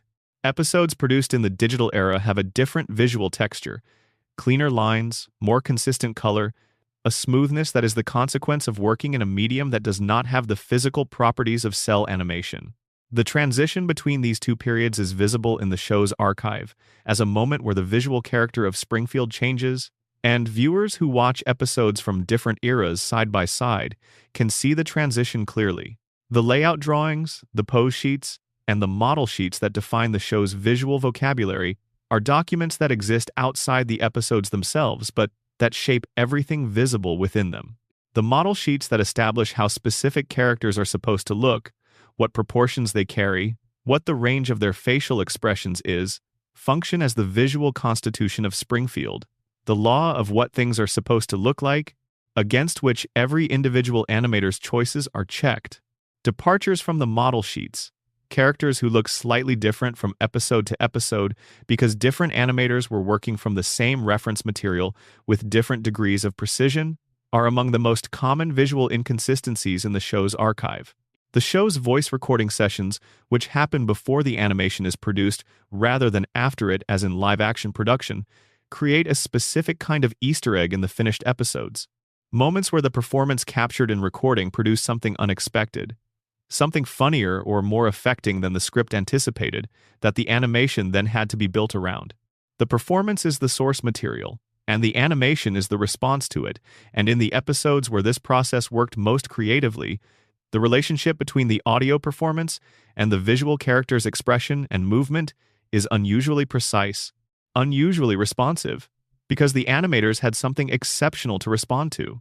The retakes, which are animation corrections ordered after the first pass of animation has been completed, are a production history Easter egg in the sense that they are sometimes visible as jarring shifts in animation quality within a single scene, where the retaken shot looks slightly different from the surrounding material. These jarring moments, when they appear, are records of a quality control process that identified something wrong and addressed it, but that could not make the correction invisible entirely. They are seams in the production rather than content placed deliberately, but they are seams with specific histories traceable to specific decisions made in the production pipeline about what needed to be fixed and how urgently. The show's use of stock animation, pre-drawn sequences that can be reused across episodes to reduce the production cost of each individual episode, is a production history Easter egg for the viewer who has watched enough episodes to recognize the same animated sequence appearing in multiple contexts. The walk cycle used for Homer making his way from one side of a room to another, appearing in multiple episodes across different seasons, is a record of a production economy decision that has a visual manifestation in the finished product. Recognizing stock animation as a form of production literacy, the ability to read the economic conditions of production in the finished visual content. The cameos of real production staff, visible in crowd scenes and in roles that require an animated figure, whose appearance the production designers have some latitude in determining, are a form of Easter egg that requires knowledge of the production staff's faces to recognize. Animators who have caricatured themselves into scenes they were working on. Art directors who appear in locations that they designed. Production coordinators and story editors whose faces are visible in the background of scenes they helped bring into existence. These cameos are private jokes that the general audience cannot access, but they are fully legible to anyone who works in animation production and who knows the community from which The Simpsons production drew its staff. The rejected designs for Springfield's characters and locations that have appeared in production documentation and in the various books and retrospectives about the show's history are a form of Easter egg that exists outside the episodes themselves. Knowing what the show almost looked like, what the characters almost were, what Springfield almost contained, is a form of knowledge that enriches the experience of the show as it exists by making visible the alternatives that were discarded. Every creative decision contains within it the traces of the decisions not made, and the rejected designs for The Simpsons are visible evidence of the paths not taken. The pilot episode, Some Enchanted Evening, which was the first episode produced, though not the first broadcast, is a production history Easter egg in itself for viewers who have seen both the pilot in its original form and the episodes that were produced after the production identified problems with the pilot's animation quality. The pilot was rejected by the network in its initial form because the animation was considered inadequate, and the production had to be significantly reworked before it was acceptable for broadcast. The rejected version of the pilot, which has become available through various archival releases, shows what the show looked like before the standards that would define its visual vocabulary were properly established, and comparing it to the final broadcast version is a way of seeing the show's visual development at its most compressed. The distance from where the production started to where it needed to be, visible in the gap between two versions of the same episode. The production notes, script drafts, and story conference transcripts that have become available through academic access and archival release tell a story about the process of making the show that is often quite different from the story that the finished episodes tell. Early drafts of famous episodes sometimes take very different paths to the same destination, with the final version bearing only selective resemblance to what the first draft attempted. The process of moving from first draft to final cut is a production history Easter egg for anyone who can access both documents, a record of the collaborative editing process that shapes every episode before it reaches its broadcast form. The show has occasionally acknowledged its own production history within episodes in ways that function as self-referential Easter eggs. An episode that depicts the characters becoming aware of their status as animated characters, that breaks the fourth wall to acknowledge the existence of the audience and the production, draws on the show's own history as material for the comedy. These moments are the production process commenting on itself, and they are available in their fullest form to viewers who know enough about how the show is made to understand what is being commented on. Section 15. The philosophical Easter eggs when Springfield thinks about itself. The Simpsons has, across its run, produced a body of genuinely philosophical content that is entirely invisible if you approach the show as only a comedy. Not philosophical in the sense of being serious or solemn. The show has never been interested in replacing comedy with earnestness. Philosophical in the sense of engaging with real questions about consciousness, identity, moral responsibility, time, memory, and the nature of happiness in ways that are intellectually honest rather than simply decorative. These philosophical engagements are a category of Easter egg because they are available to the viewer who is bringing philosophical attention to the show and largely invisible to the viewer who is not. An episode that depicts Homer choosing stupidity over intelligence, preferring the comfortable fog of the crayon to the unbearable clarity of his own genuine mind, is engaging with a genuine philosophical problem about the relationship between happiness and truth. It is doing this through comedy, through character, through the specific logistics of a cartoon plot about a piece of stationery lodged in a character's brain. But the philosophical problem is real, and the episode engages with it honestly rather than simply using it as an excuse for jokes. The question of whether ignorance can be a genuine form of happiness, whether the comfortable life of someone who does not know the full truth of their situation is genuinely better than the uncomfortable life of someone who does, has a long history in philosophy that the Homer Crayon episode is drawing on without naming or acknowledging. Plato's allegory of the cave, in which prisoners who have never seen anything but shadows prefer their shadow reality to the painful illumination of the real world, is the canonical form of this problem in Western philosophy. Homer's choice, given access to genuine intelligence and genuine understanding and choosing to return to comfortable ignorance, is a version of this problem situated in a cartoon about a man who works at a nuclear power plant. The show does not resolve the question. It presents Homer's choice with enough sympathy that the audience is not positioned simply to condemn it, and with enough melancholy that the audience is not positioned simply to celebrate it. The episode holds the question open and lets it remain uncomfortable, which is the honest philosophical response to a genuinely uncomfortable question. This is what makes it a philosophical Easter egg rather than a philosophical illustration. It finds the question and presents it honestly, without pretending to have the answer. The recurring theme of the Simpson family's relationship with its own happiness is another philosophical thread running through the show's entire history. Homer and Marge, by any objective measure, have a life that is not what either of them might have chosen if they had full information and unlimited options.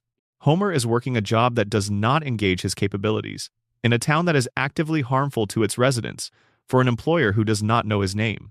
Marge gave up her own aspirations at several crucial moments to sustain the family structure. Their marriage has survived circumstances that most marriages would not have survived, and the question of whether this survival represents genuine happiness or simply the successful suppression of alternative futures is a question the show raises and never fully answers.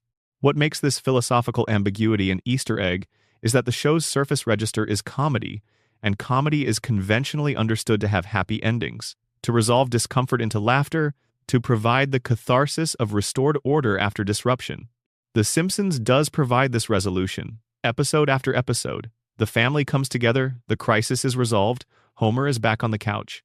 But for the viewer bringing philosophical attention to the question of whether this resolution represents genuine happiness or simply the reset of an impossible situation, the comedy and the unresolved question exist simultaneously, available at different levels of engagement. The show's treatment of death, which is more extensive than the comedy surface suggests, is a philosophical thread that connects episodes across seasons and that develops a recognizable position about the relationship between loss and continuity. The death of Bleeding Gums Murphy in Season 6 is a death taken seriously. The episode gives Lisa genuine grief, treats the loss as real, and does not resolve it quickly into comedy. The death of Mona Simpson, Homer's mother, in a later season is handled with even greater restraint, given a scene that is among the most quiet and affecting the show has ever produced. These moments of genuine death, treated with genuine weight, exist within a show that also resurrects characters routinely, that treats death as a running gag in its Halloween specials, that has never permanently killed any member of the main Simpson family. The philosophical Easter egg in this contrast is the question of which deaths count. why some deaths in Springfield are treated as permanent and meaningful, while others are treated as temporary comedy premises. The answer reveals something about the show's values, about what it considers genuinely important within its own fictional universe, and about the relationship between comedy and the real weight of loss. The show's engagement with questions of identity across its long run is a philosophical thread that produces some of its most interesting Easter eggs for philosophically attentive viewers. Who is Bart Simpson? Not in the biographical sense of what his history and circumstances are, but in the philosophical sense of what makes him the particular individual he is. The show has explored this question in specific episodes that address whether Bart's mischief is essential to his identity or incidental to it, whether a Bart who was good would still be Bart, whether the specific circumstances of his formation are what make him who he is, or whether there is something prior to those circumstances that constitutes his essential self. These questions connect to genuine debates in philosophy about personal identity, about the relationship between character and circumstance, about whether there is a self that exists prior to the experiences that shape it. The show does not engage with these debates through formal philosophical vocabulary, but it engages with them honestly through specific narrative situations that force the questions to be addressed. An episode that imagines Bart without his characteristic mischief, that explores what would be gained and lost by this transformation, is doing philosophy through character in a way that formal philosophical argument cannot do it. The relationship between Homer and his own potential is perhaps the show's most sustained philosophical investigation across its entire run. Homer is presented as someone whose potential significantly exceeds his actual achievement. The Crayon episode makes this explicit, but it has been implicit throughout the show's history in the recurring moments where Homer's intelligence and capability suddenly emerge, where he solves a problem or understands something or does something impressive that his general presentation as a buffoon would not have predicted. These moments of sudden capability, brief and always reversible, are philosophical data points about the question of what Homer actually is beneath the surface of his apparent incompetence.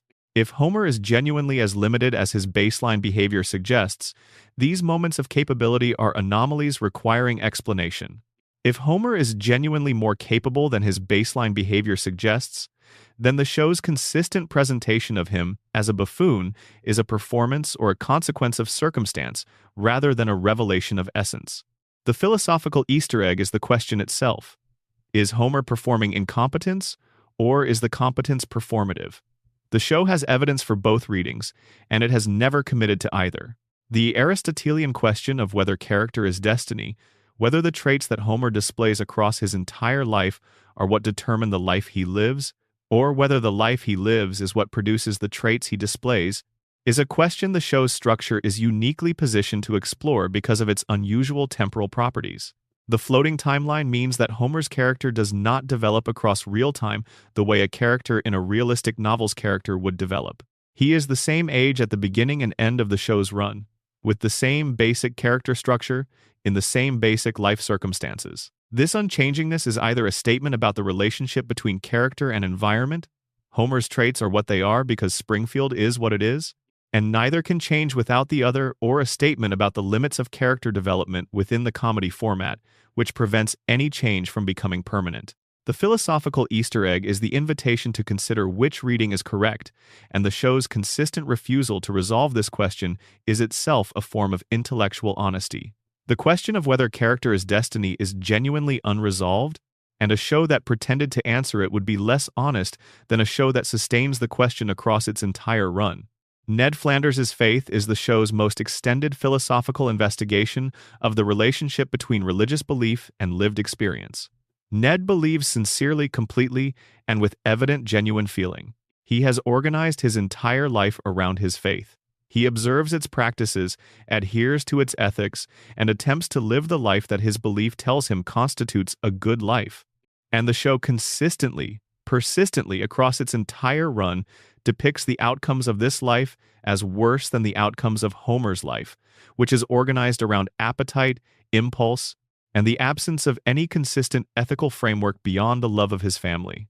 The philosophical problem this presents is the problem of theodicy. Why does the good person suffer more than the person who does not try to be good?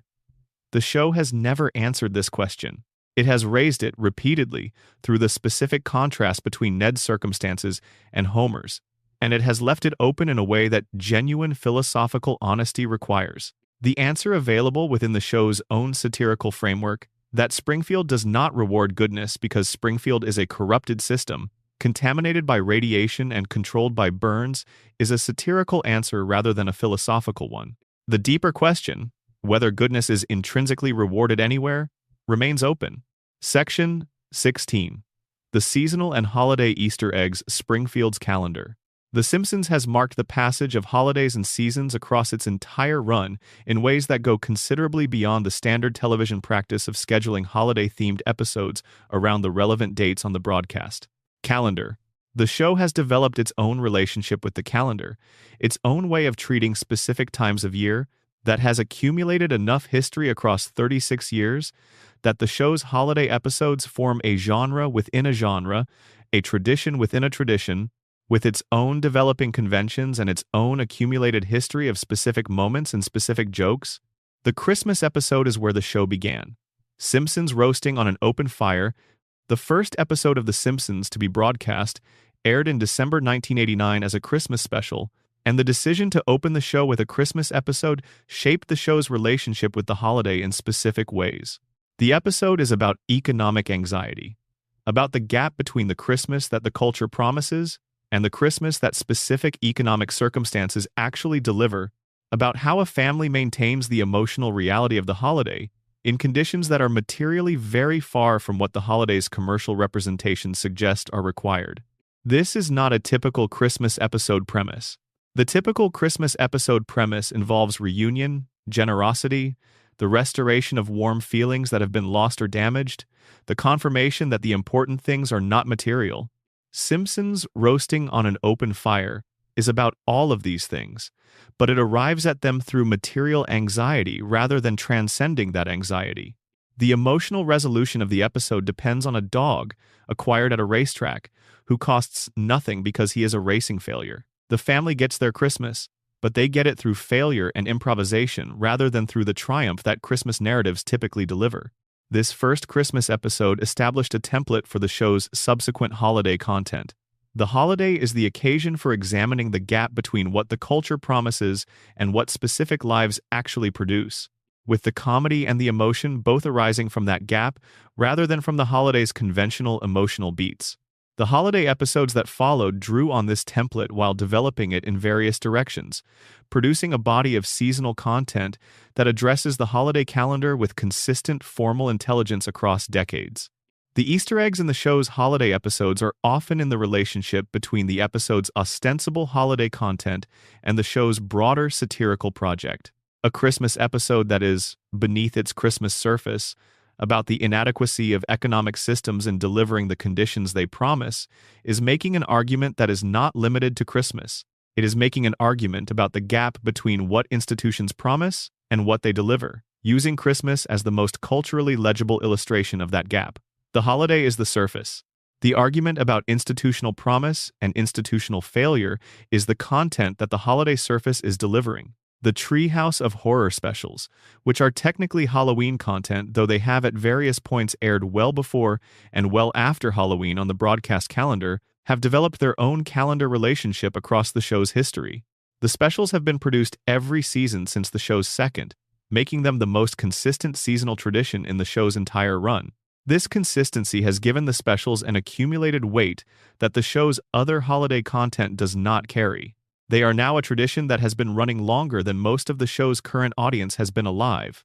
And watching a new Treehouse special is an experience that takes place in the context of all the previous ones. The Valentine's Day episodes are a category where the show's treatment of the romantic conventions of the holiday through the lens of The Simpsons' marriage produces content that is both conventionally holiday-themed and genuinely observant about long-term relationships. A Valentine's Day episode that depicts Homer and Marge's relationship in its actual texture, with the accumulated habits and small frustrations and genuine affection of two people who have been together for a very long time, is more interesting as a depiction of marriage than anything the holiday's conventional romantic representations suggest. The Easter egg in these episodes is the portrait of long-term partnership visible beneath the holiday trappings. Thanksgiving appears in the show's calendar in ways that draw on the specific character of Thanksgiving as an American holiday. Its focus on gathering, on the family as the primary social unit, on the performance of gratitude in a social context where genuine gratitude is sometimes complicated by family dynamics. The Simpsons Thanksgiving episodes have consistently used the gathering of extended family as an occasion for the display of the family's specific conflicts and the renegotiation of relationships that the rest of the year holds. At a stable distance, the Easter eggs in these episodes are in the specific family dynamics being depicted through the holiday occasion. The holiday is the container, and the content is the show's accumulated portrait of this family's specific history. The show's treatment of New Year's, which appears in episodes set at the year's end and beginning, is typically organized around the gap between the promise of renewal that New Year's culturally represents and the reality that the new year begins with the same people in the same circumstances as the old year ended with. Homer in January is Homer in December, with the same preoccupations and the same limitations and the same family, and the comedy of the New Year's promise dissolving immediately into the old year's reality is a consistent note in the show's seasonal repertoire. The philosophical Easter egg in this recurrence is the question of whether genuine renewal is possible in a system that resets rather than develops, a question that the floating timeline asks about the show's entire temporal structure and that the New Year's episodes ask about the holiday specifically. The summer episodes, which address the school vacation and the specific character of American summer as a period outside the institutional structures that organize the rest of the year, have produced some of the show's most relaxed and expansive content.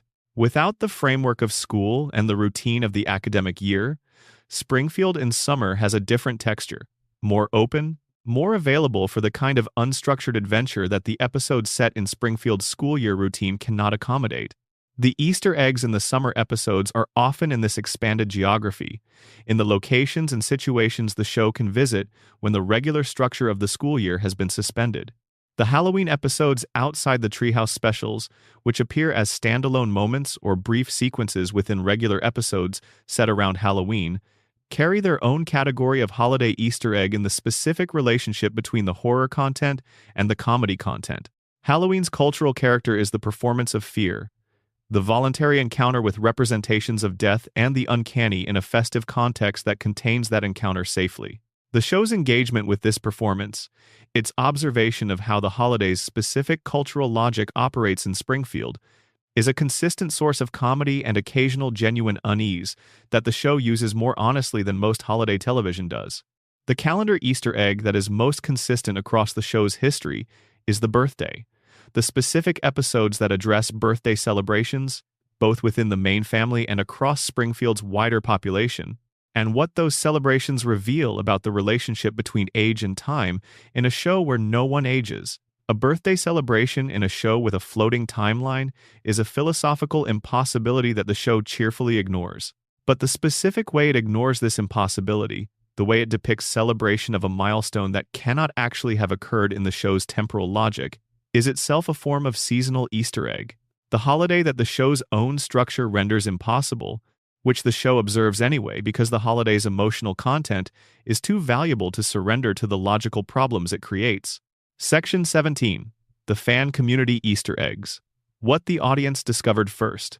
There is a specific category of Simpsons Easter egg that the show did not create, the Easter egg discovered by the audience rather than placed by the production. These are the connections, the patterns, the readings that emerged from the community of people who watched the show with unusual attention and who noticed things that the production had not intended to be noticed, or things that had been placed with the expectation of notice but that exceeded the production's own awareness of what they had placed.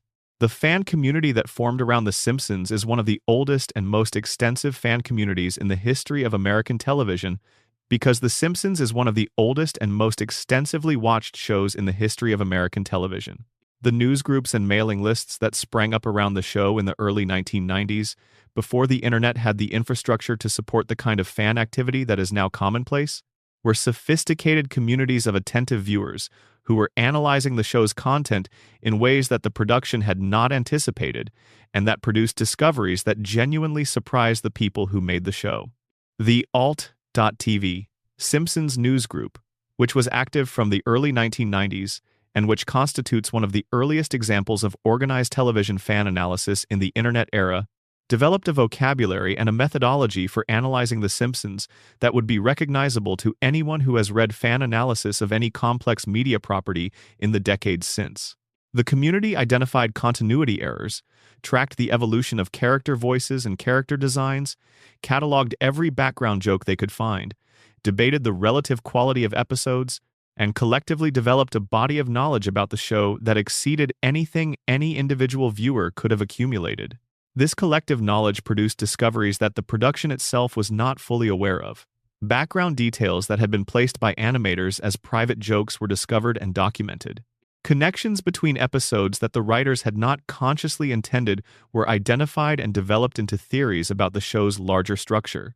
Continuity errors were cataloged so thoroughly that the production became aware of specific errors it had not registered during the production process. The fan community was providing a quality of close reading that the production's own internal processes could not generate, and some of what that close reading found was content the production had not known was there.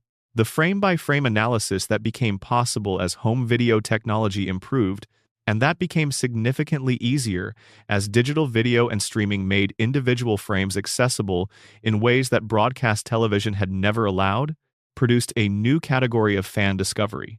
The sub-second gag.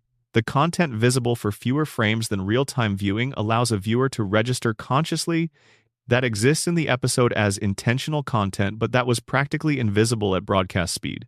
These gags were placed knowing that they would eventually be found after the technology caught up to the content, producing an Easter egg category that was designed for a future audience. The discovery of these sub-second gags by the fan community constitutes one of the most interesting moments in the history of the relationship between a production and its audience. The moment when the audience's technology exceeded the threshold at which the production had placed certain content, and the content became visible for the first time. The production had put something in the show knowing that it would be invisible for an extended period and visible eventually, trusting that the technology would eventually exist and that the audience would eventually be attentive enough to use it. The fans, when they found these gags, were fulfilling an expectation the production had held about them across the years between the content's placement and its discovery. The fan theories that have achieved canonical status within the fan community, the Homer coma theory, the radiation mutation theory, the various competing accounts of who really shot Mr. Burns, are themselves Easter eggs in a specific sense. They are readings of the show's content that produce additional meaning from material that the production placed for different purposes, or for no specific purpose beyond comedy. The theories are discoveries made by the audience in the material the production provided, and while the production did not place these theories for the audience to find, the material that makes the theories compelling is genuinely in the show, placed there by the writers for whatever purposes they had at the time. The community around the show has also produced Easter eggs that the production subsequently acknowledged and engaged with. A fan theory that reaches enough prominence within the community that the production becomes aware of it, and that the production then responds to within the show itself, creates a specific kind of Easter egg. Content placed in the show as a response to the audience rather than as a communication to the audience. The relationship between the fan community's analysis and the production's response is a specific form of communication that has developed across the decades of the show's run, and the episodes that contain direct responses to fan theories are Easter eggs that are only fully legible to fans who know the theories being responded to. The mistakes that fans have identified and documented constitute their own category of Easter egg. The accidental content produced by the limits of production, the continuity errors and animation mistakes and prop inconsistencies that were not placed deliberately, but that exist in the show's archive as records of specific production conditions. A character whose shirt changes color between shots, a door that opens in different directions in adjacent scenes, a car whose model changes between exterior and interior shots, these are records of the production process, visible to the viewer with enough attention to catch them, and they have been cataloged by the fan community with a thoroughness that constitutes a comprehensive accounting of the show's accidental visual archive. The fan-created content that draws on the show's Easter eggs, the fan analysis and fan art and fan fiction that uses specific discovered details as its starting material, is a secondary Easter egg archive that has grown around the primary one. The Simpsons fan community's own creative production, across the decades since the show began, has added to the body of content associated with the show in ways that are now inseparable from the show itself. In the cultural memory of people who have been fans long enough to have encountered both the show's own production and the fan community's response to it, the podcast and video essay communities that now discuss the show's Easter eggs for dedicated audiences are the most recent version of the fan community's analytical tradition, carrying forward the project that began in the news groups of the early 1990s, and that has continued through every medium the fan community has had access to.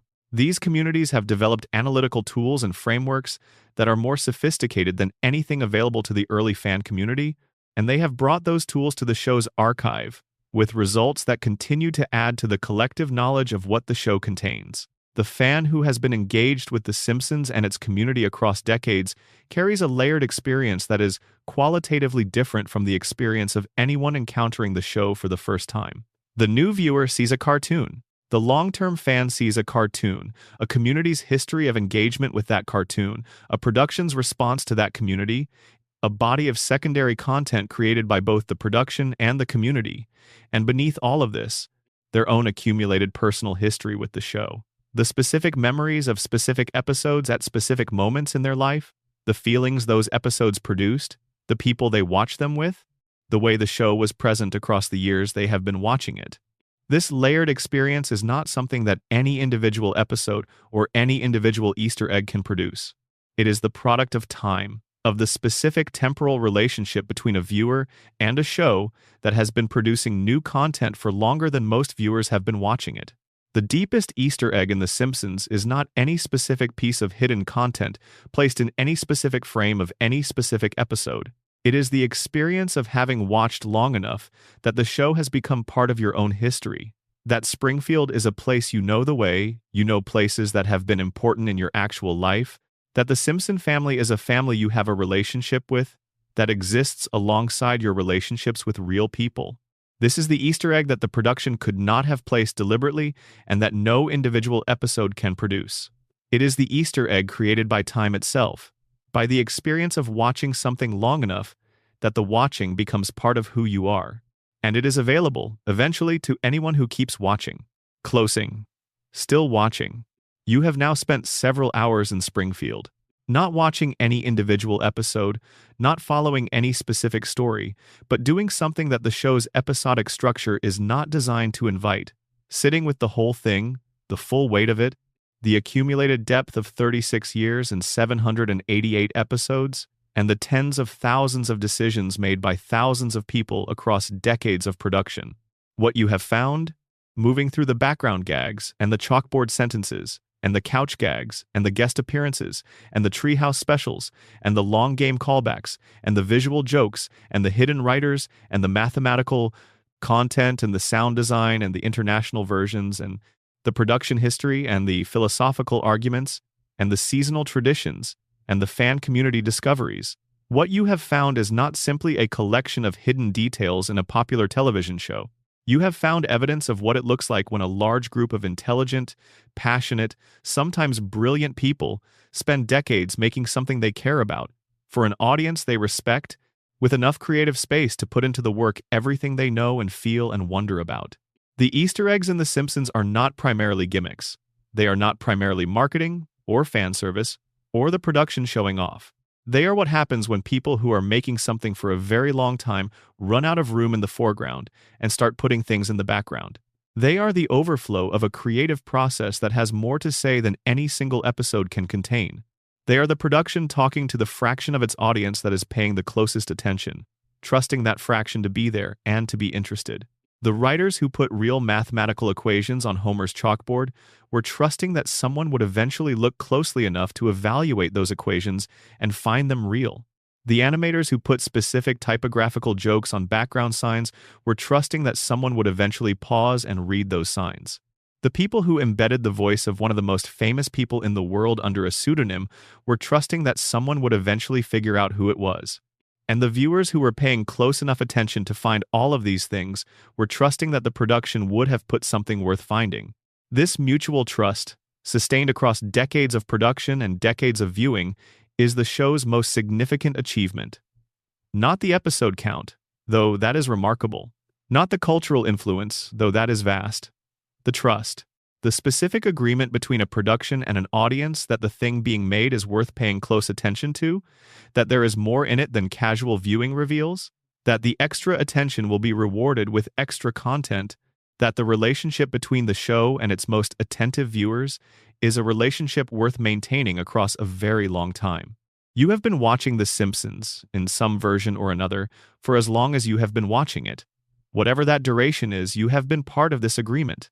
You have been bringing your attention to a piece of work that was designed to reward attention, and you have received the rewards it has prepared for you at whatever level of attention you were bringing. And somewhere in Springfield, right now, in an episode you have not yet seen, in a background gag that has not yet been paused and examined, in a sign on a wall that has not yet been read, in a piece of incidental music that has not yet been identified, in a piece of dialogue that has not yet been traced to its source, there is something waiting. Something placed by someone who is thinking of you, the attentive viewer, the person who looks at the whole frame rather than just the foreground, who listens beneath the dialogue to the score, who reads the titles carefully, who remembers what happened in a Season 4 episode well enough to catch the reference in a Season 22 episode. The show is still being made. The archive is still growing. The garden is still being planted. And you are still watching. That is the point. That has always been the point. Good night, Springfield, and good night to wherever you are watching from. Bonus section. The Simpsons and the Internet Easter eggs. Born in the digital age. When The Simpsons debuted in 1989, the Internet as most people now understand it did not yet exist. The show predates the World Wide Web, predates social media, predates streaming, predates the entire infrastructure through which most of its current audience accesses and discusses it. And yet The Simpsons has had a more significant presence in the specific culture of the Internet than almost any other piece of entertainment that predates that culture, because the Internet arrived and immediately recognized in The Simpsons a body of material perfectly suited to what the Internet does best: sharing, quoting, analyzing, remixing, and debating pieces of existing culture with an intensity and a specificity that no other medium had previously enabled. The meme is the Internet's primary unit of cultural currency, and The Simpsons is one of the most prolifically memeable pieces of entertainment ever produced. The specific combination of properties that makes something memeable, visual clarity, quotability, the compression of a recognizable situation into a single image or phrase, the combination of specificity and universality that makes a single moment feel like it describes many different situations simultaneously. The Simpsons has these properties in abundance, across hundreds of episodes, in a quantity that no other single property can match. The specific frame from a specific Simpsons episode, extracted from its original context and placed in a new context as a comment on something entirely unrelated to what the original episode was about, is a form of Easter egg in a specific sense. It carries within it the residue of its original context, which is available to the viewer who knows the episode, but invisible to the viewer who only knows the meme. The same image means one thing to someone who has watched the episode it comes from, and something different to someone who has only seen it as a meme. And both meanings are real and valid, and the relationship between them is a form of hidden content available only to viewers who carry the original context. The Frinkiac, a search engine for Simpsons screenshots and quotes built by fans, is the most direct expression of what happens when the Internet's tools are applied to the Simpsons' specific cultural properties. The tool allows users to search for any quote from the show and retrieve the corresponding screenshot, enabling a form of communication that uses the show's visual and verbal vocabulary as a language in its own right. This is the Easter egg as communication medium. The specific image and the specific quote functioning as a vehicle for meaning and context that have nothing to do with the episode they came from, available in their full richness to viewers who know the source, and available in a reduced but still functional form to viewers who only know the image. The Simpsons predicted meme culture before meme culture existed, in the specific sense that many of its most quotable moments were designed to be extractable from their narrative context and applicable to other situations. A line of dialogue that describes a universal human experience in a specific and funny way that can be lifted from the episode in which it appears and placed in any conversation where that experience is relevant is a line designed for the kind of cultural circulation that the Internet would eventually enable. The writers were not thinking about memes when they wrote these lines, but they were thinking about quotability, about the specific formal qualities that make a piece of language memorable and shareable, and those qualities turn out to be exactly the qualities that make something memeable. The phenomenon of Simpsons episodes being cited as predictions of future events, which receives extended discussion elsewhere in this script, is an internet phenomenon as much as it is a television phenomenon. The clips and screenshots that circulate as evidence of the show's predictive power are circulated through social media, discussed on platforms that did not exist when the episodes they reference were produced, shared by audiences who in many cases were not alive when the episodes aired. The Simpsons prediction meme is an internet artifact that has grown large enough to have its own cultural reality independent of the specific episodes it draws on. The fan wikis, the episode databases, the comprehensive catalogs of Simpsons quotes and characters and locations that exist online represent a form of collective memory for the show that no individual viewer could maintain. These resources are Easter egg archives, repositories of hidden content documented and cross-referenced in ways that make the show's background detail accessible to anyone who wants to explore it without the decades of attentive viewing that would otherwise be required. The democratization of the deep archive, its availability through a search box to anyone with an internet connection, is one of the most significant changes the internet has made to the experience of being a Simpsons fan. The Reddit communities dedicated to The Simpsons, which have been active for most of Reddit's history, have continued the analytical tradition established by the early newsgroups in a new format. These communities have documented Easter eggs, debated theories, identified continuity errors, and maintained the collective memory of the show's content across the years since streaming made the entire archive accessible. The Easter eggs they have found in the streaming era, visible in high-resolution digital streams that were not available in the broadcast era, represent a new category of discovery. Content that was always in the show, but that required the specific combination of digital streaming and community attention to be found. The streaming era has changed the experience of watching The Simpsons in ways that continue to produce new Easter eggs from existing material. The ability to pause, to rewind, to watch a scene frame by frame, to share specific moments with specific timestamps, has made the show's background content more accessible than it has ever been, and has enabled a form of close reading that the broadcast era's viewing experience did not support. Episodes that have been broadcast for decades are still yielding new discoveries under the close reading that streaming enables, which suggests that the archive is not yet exhausted, that the production invested in background content at a depth that contemporary viewing technology is still exploring. The crossover between Simpsons content and other internet cultures, the way specific Simpsons moments have been adopted as reference points in communities that are not primarily organized around the show, is a form of cultural Easter egg that is visible only to viewers who inhabit multiple communities simultaneously.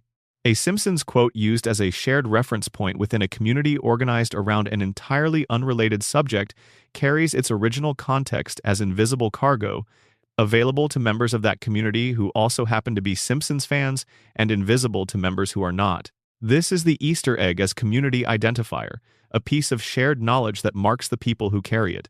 The longevity of the show in the internet era, the fact that new episodes are still being produced and still being discussed in the same communities that discuss episodes from 30 years ago, creates a specific temporal compression that is unique to The Simpsons situation. A discussion thread on a Simpsons fan site might contain analysis of an episode from 1994, alongside analysis of an episode from last month, with no acknowledgement of the 30-year gap between them, because the archive is equally accessible and the community's memory is long enough to encompass both. This temporal compression is a form of Easter egg for the community member who recognizes it. The strangeness of a community in which episodes from 3 decades ago are as present and discussable as episodes from last week because the archive is still there and the community still cares about all of it. The Simpsons has, across its internet-era existence, become a kind of cultural infrastructure, a shared reference library that a significant portion of the English-speaking world has access to and draws on in daily communication, without thinking of this as drawing on a television show's content. When a Simpsons quote appears in a context that has nothing to do with television, when it is used as a description of an experience or a situation or an emotion by someone who is not consciously citing the show, but who absorb the quote thoroughly enough that it has become part of their expressive vocabulary, the Easter egg is complete. The content has escaped its original frame and is living in the world as language rather than as television. This is the final Easter egg, and the most significant one. The Simpsons has put things into the cultural atmosphere that are still floating there, available to anyone who breathes them in, detached from their origin, present in the way that weather is present, everywhere, unavoidable, invisible until you notice it, and then impossible to unsee. The show has been contributing to this atmosphere for 36 years. It is still contributing. And the atmosphere at this point is so saturated with Simpsons content that separating it out from the general cultural air is no longer a task anyone is seriously attempting. Springfield is everywhere. It has been everywhere for a long time now. And the Easter eggs it has scattered through the culture, the quotes and the images and the characters and the moments that live in the cultural memory of half the world are the longest-running and most widely distributed Easter eggs in the history of television. They are hiding in plain sight. They always have been. You just have to know what Springfield looks like to see them. Final section. The architecture of Easter eggs. Why hidden things matter. We have spent a long time now in the margins of Springfield. In the background of shots, in the fine print of signs, in the sub-second frames that blink past before the eye can register them, in the underscore of scenes, in the footnotes of episodes that never acknowledge they have footnotes. We have been looking at a cartoon from the outside in, trying to see not the story being told in the foreground, but the structures that surround and support that story, the scaffolding that the production built with care and then hid behind the finished surface. The question that this kind of looking eventually produces is a question about why. Why do productions put things in the background that most of their audience will never see? Why invest the time and the thought and the labor in content that is practically invisible, that exists in the frame for less than a second, that requires equipment and knowledge and attention far beyond what the general viewing experience provides in order to be accessible at all? Why is there so much content in the margins of The Simpsons, placed there with such evident care and such evident intelligence by people who knew perfectly well that most of the people watching would never know it was there? The first part of the answer is the simplest. Making things is more interesting when you are making them for the whole frame, rather than just for the part of the frame where attention is directed. The animators who drew specific titles into the books on the Simpson family's bookshelf were not doing this because the network required it, or because the audience demanded it, or because the production would be incomplete without it. They were doing it because working on a shot that contained only generic books in the background would have been boring, and working on a shot that contained specifically chosen and specifically designed books in the background was more interesting. The Easter egg is, in its most basic form, a consequence of craftsmanship, the impulse to do the whole job well, even the parts that nobody will see. This impulse is not unique to animation. Cathedrals were built with detailed carvings in locations inaccessible to human sight, placed at heights and angles where no viewer on the ground could see them, which medieval craftsmen reportedly justified by saying that God could see them. The logic of the medieval cathedral carver and the logic of the Simpsons background animator are not so different. Both are doing work that an audience cannot access because the work is worth doing regardless of whether it is accessed. The craftsmanship has its own justification that does not depend on the audience's ability to see it. The second part of the answer is about the specific audience that can see the background content, and what the relationship between the production and that audience means. A production that puts things in the background is a production that has made a decision about its audience, that a portion of its audience is paying more attention than the normal experience of television viewing requires, and that this portion of the audience deserves content calibrated to their level of attention. The Easter egg is a form of acknowledgement. The production is saying, "We know you are there, we know you are paying close attention, and we have put something here for you specifically." This acknowledgement creates a specific kind of relationship between the production and the attentive viewer. The general audience's relationship with The Simpsons is the relationship of entertainment. The show provides comedy and emotional engagement, and the audience receives those things. The attentive viewer's relationship with The Simpsons includes this, but also includes something additional, a feeling of being specifically addressed, of being seen by the production as someone whose attention is worth rewarding. This is a form of respect that is relatively rare in mass entertainment, where the calculation of what to produce is typically organized around the average viewer rather than the most attentive one. The third part of the answer is about what the Easter egg does to the experience of the attentive viewer. Finding a hidden piece of content in a piece of entertainment changes the experience of that piece of entertainment.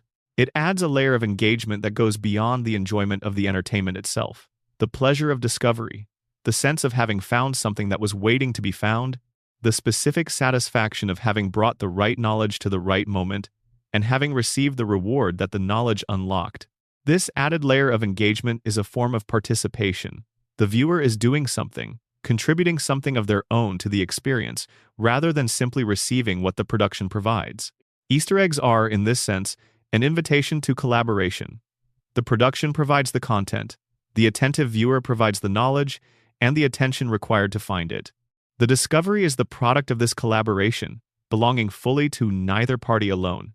The production created the hidden content, but without the viewer's attention and knowledge, it would never have been found and would not have existed as a discovered thing. The viewer brought the attention and the knowledge, but without the production's decision to place specific content in specific locations, there would have been nothing to find. The Easter egg is the meeting point of what the production decided to put there and what the viewer brought to look for it. This collaborative structure is unusual in entertainment. Most entertainment is a one-way transmission. The production provides, the audience receives. The relationship between creator and audience is not a collaboration, it is a delivery.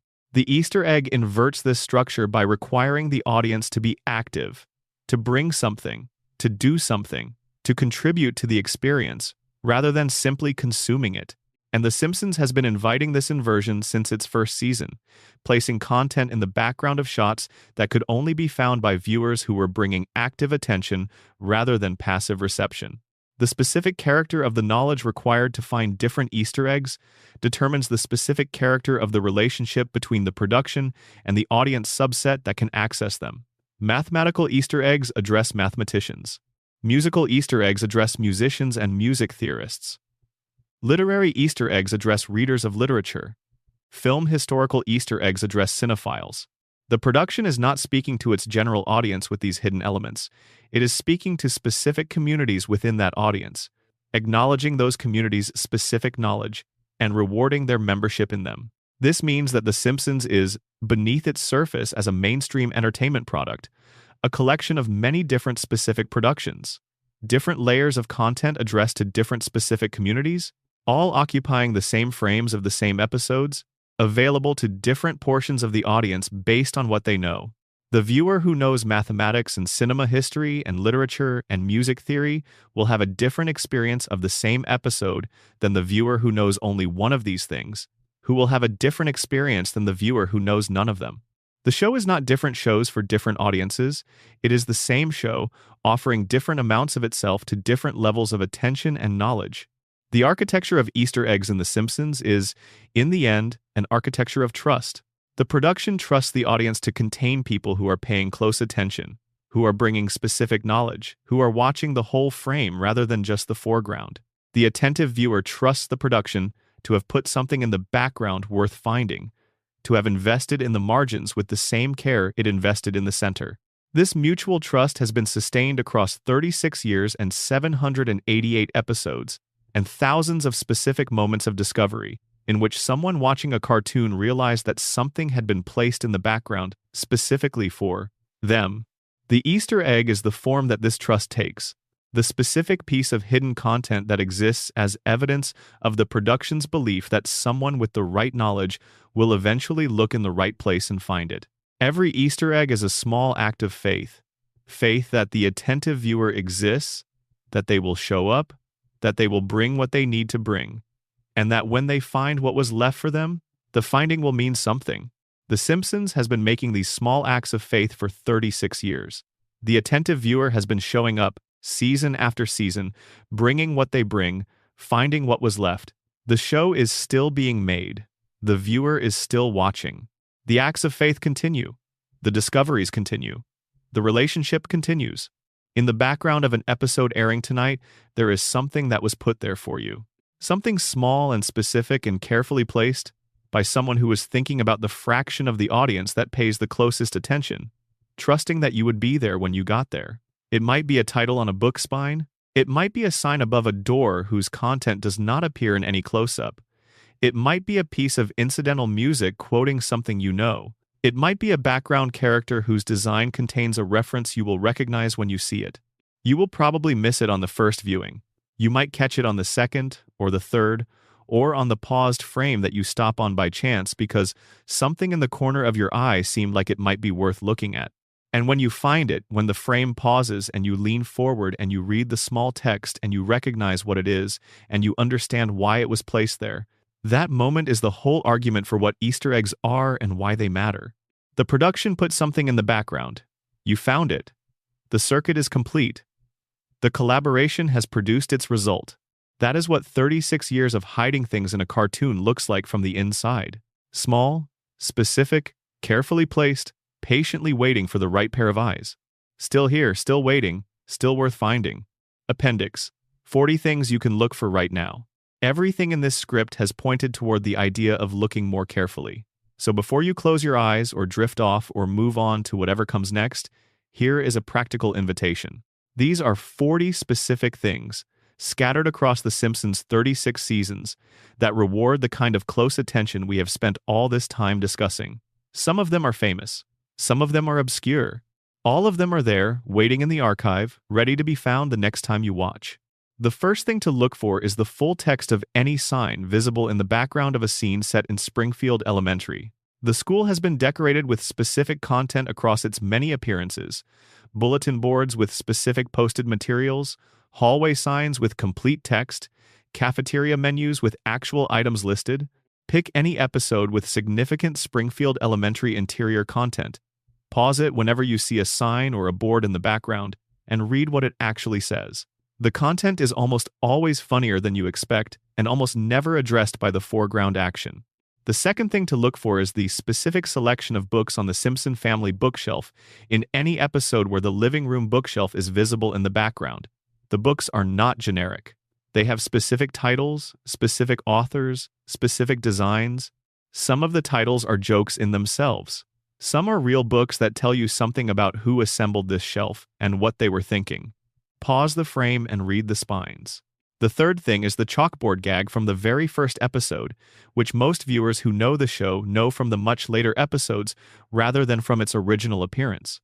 Go back to Simpsons roasting on an open fire and see what Bart is writing at the very beginning of the show's broadcast history. The gag that established the format is a small piece of television history, and most viewers who have been watching the show for years have never specifically sought it out.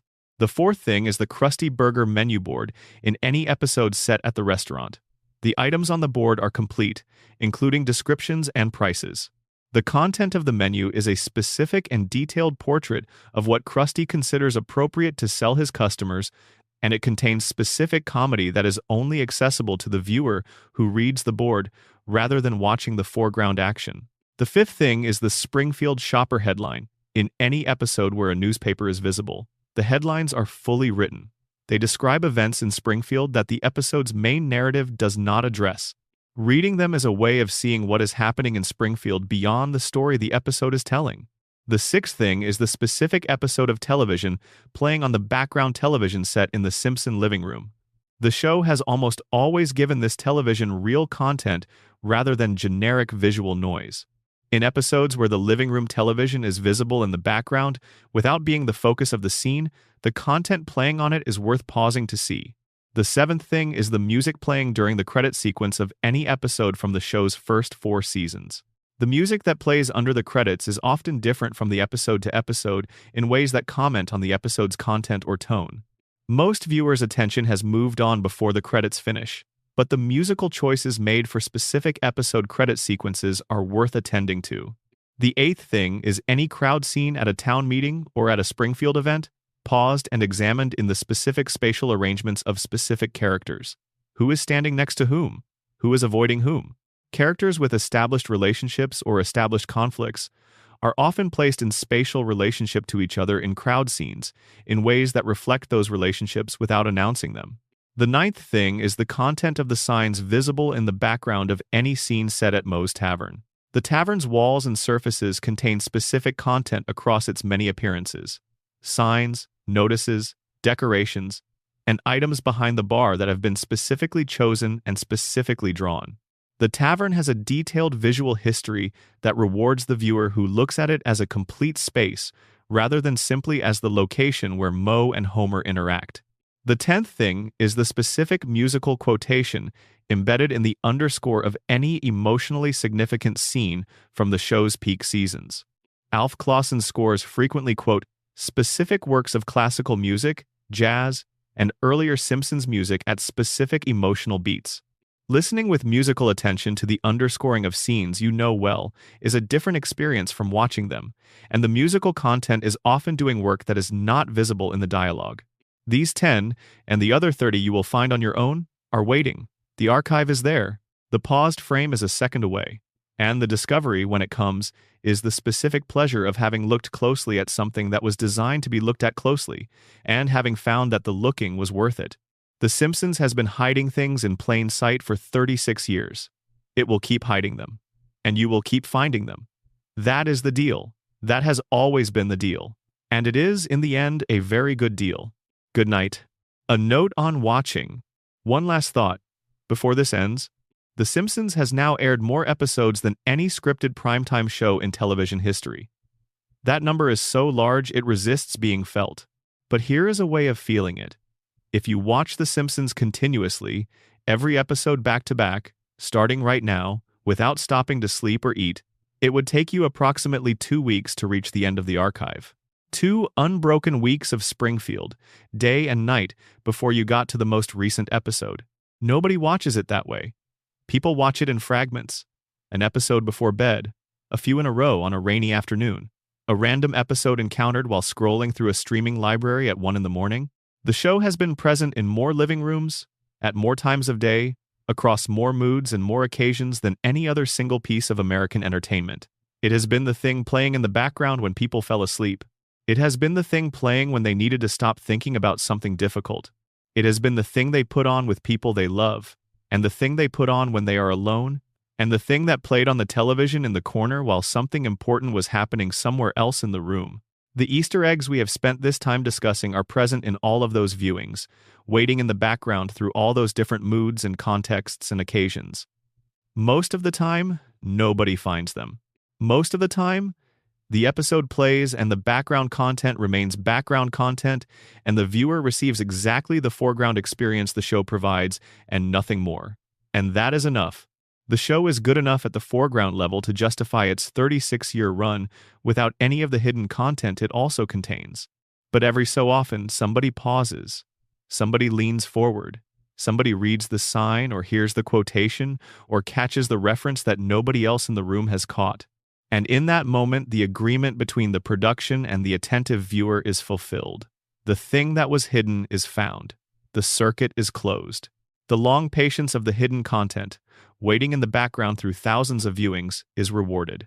That moment is worth looking for. It has always been worth looking for. And the show has been leaving it in the background for you, specifically, for as long as it has been running. All you have to do is look at the whole frame. It was always there. The Simpsons is, finally, a show about looking. About what you see when you look carefully at a thing that most people look at quickly. About the difference between glancing at Springfield and actually seeing it. Every Easter egg in its archive is evidence of a production that believed there was something worth seeing beneath the surface. Something worth the extra second of attention it requires. And the 36 years of Easter eggs, taken together, constitute a sustained argument that looking carefully at the world around you, at the signs on the walls and the books on the shelves and the music in the air and the people in the background and the numbers on the page, reveals more than casual looking does. Springfield is richer than it looks. The world is richer than it looks. That is what the Easter eggs in the end are saying. Look more closely. There is always more there than you thought. There always has been. There always will be. Project Content Simpsons, created by U Simpsons Transcript. TXT. 3420 line STXT.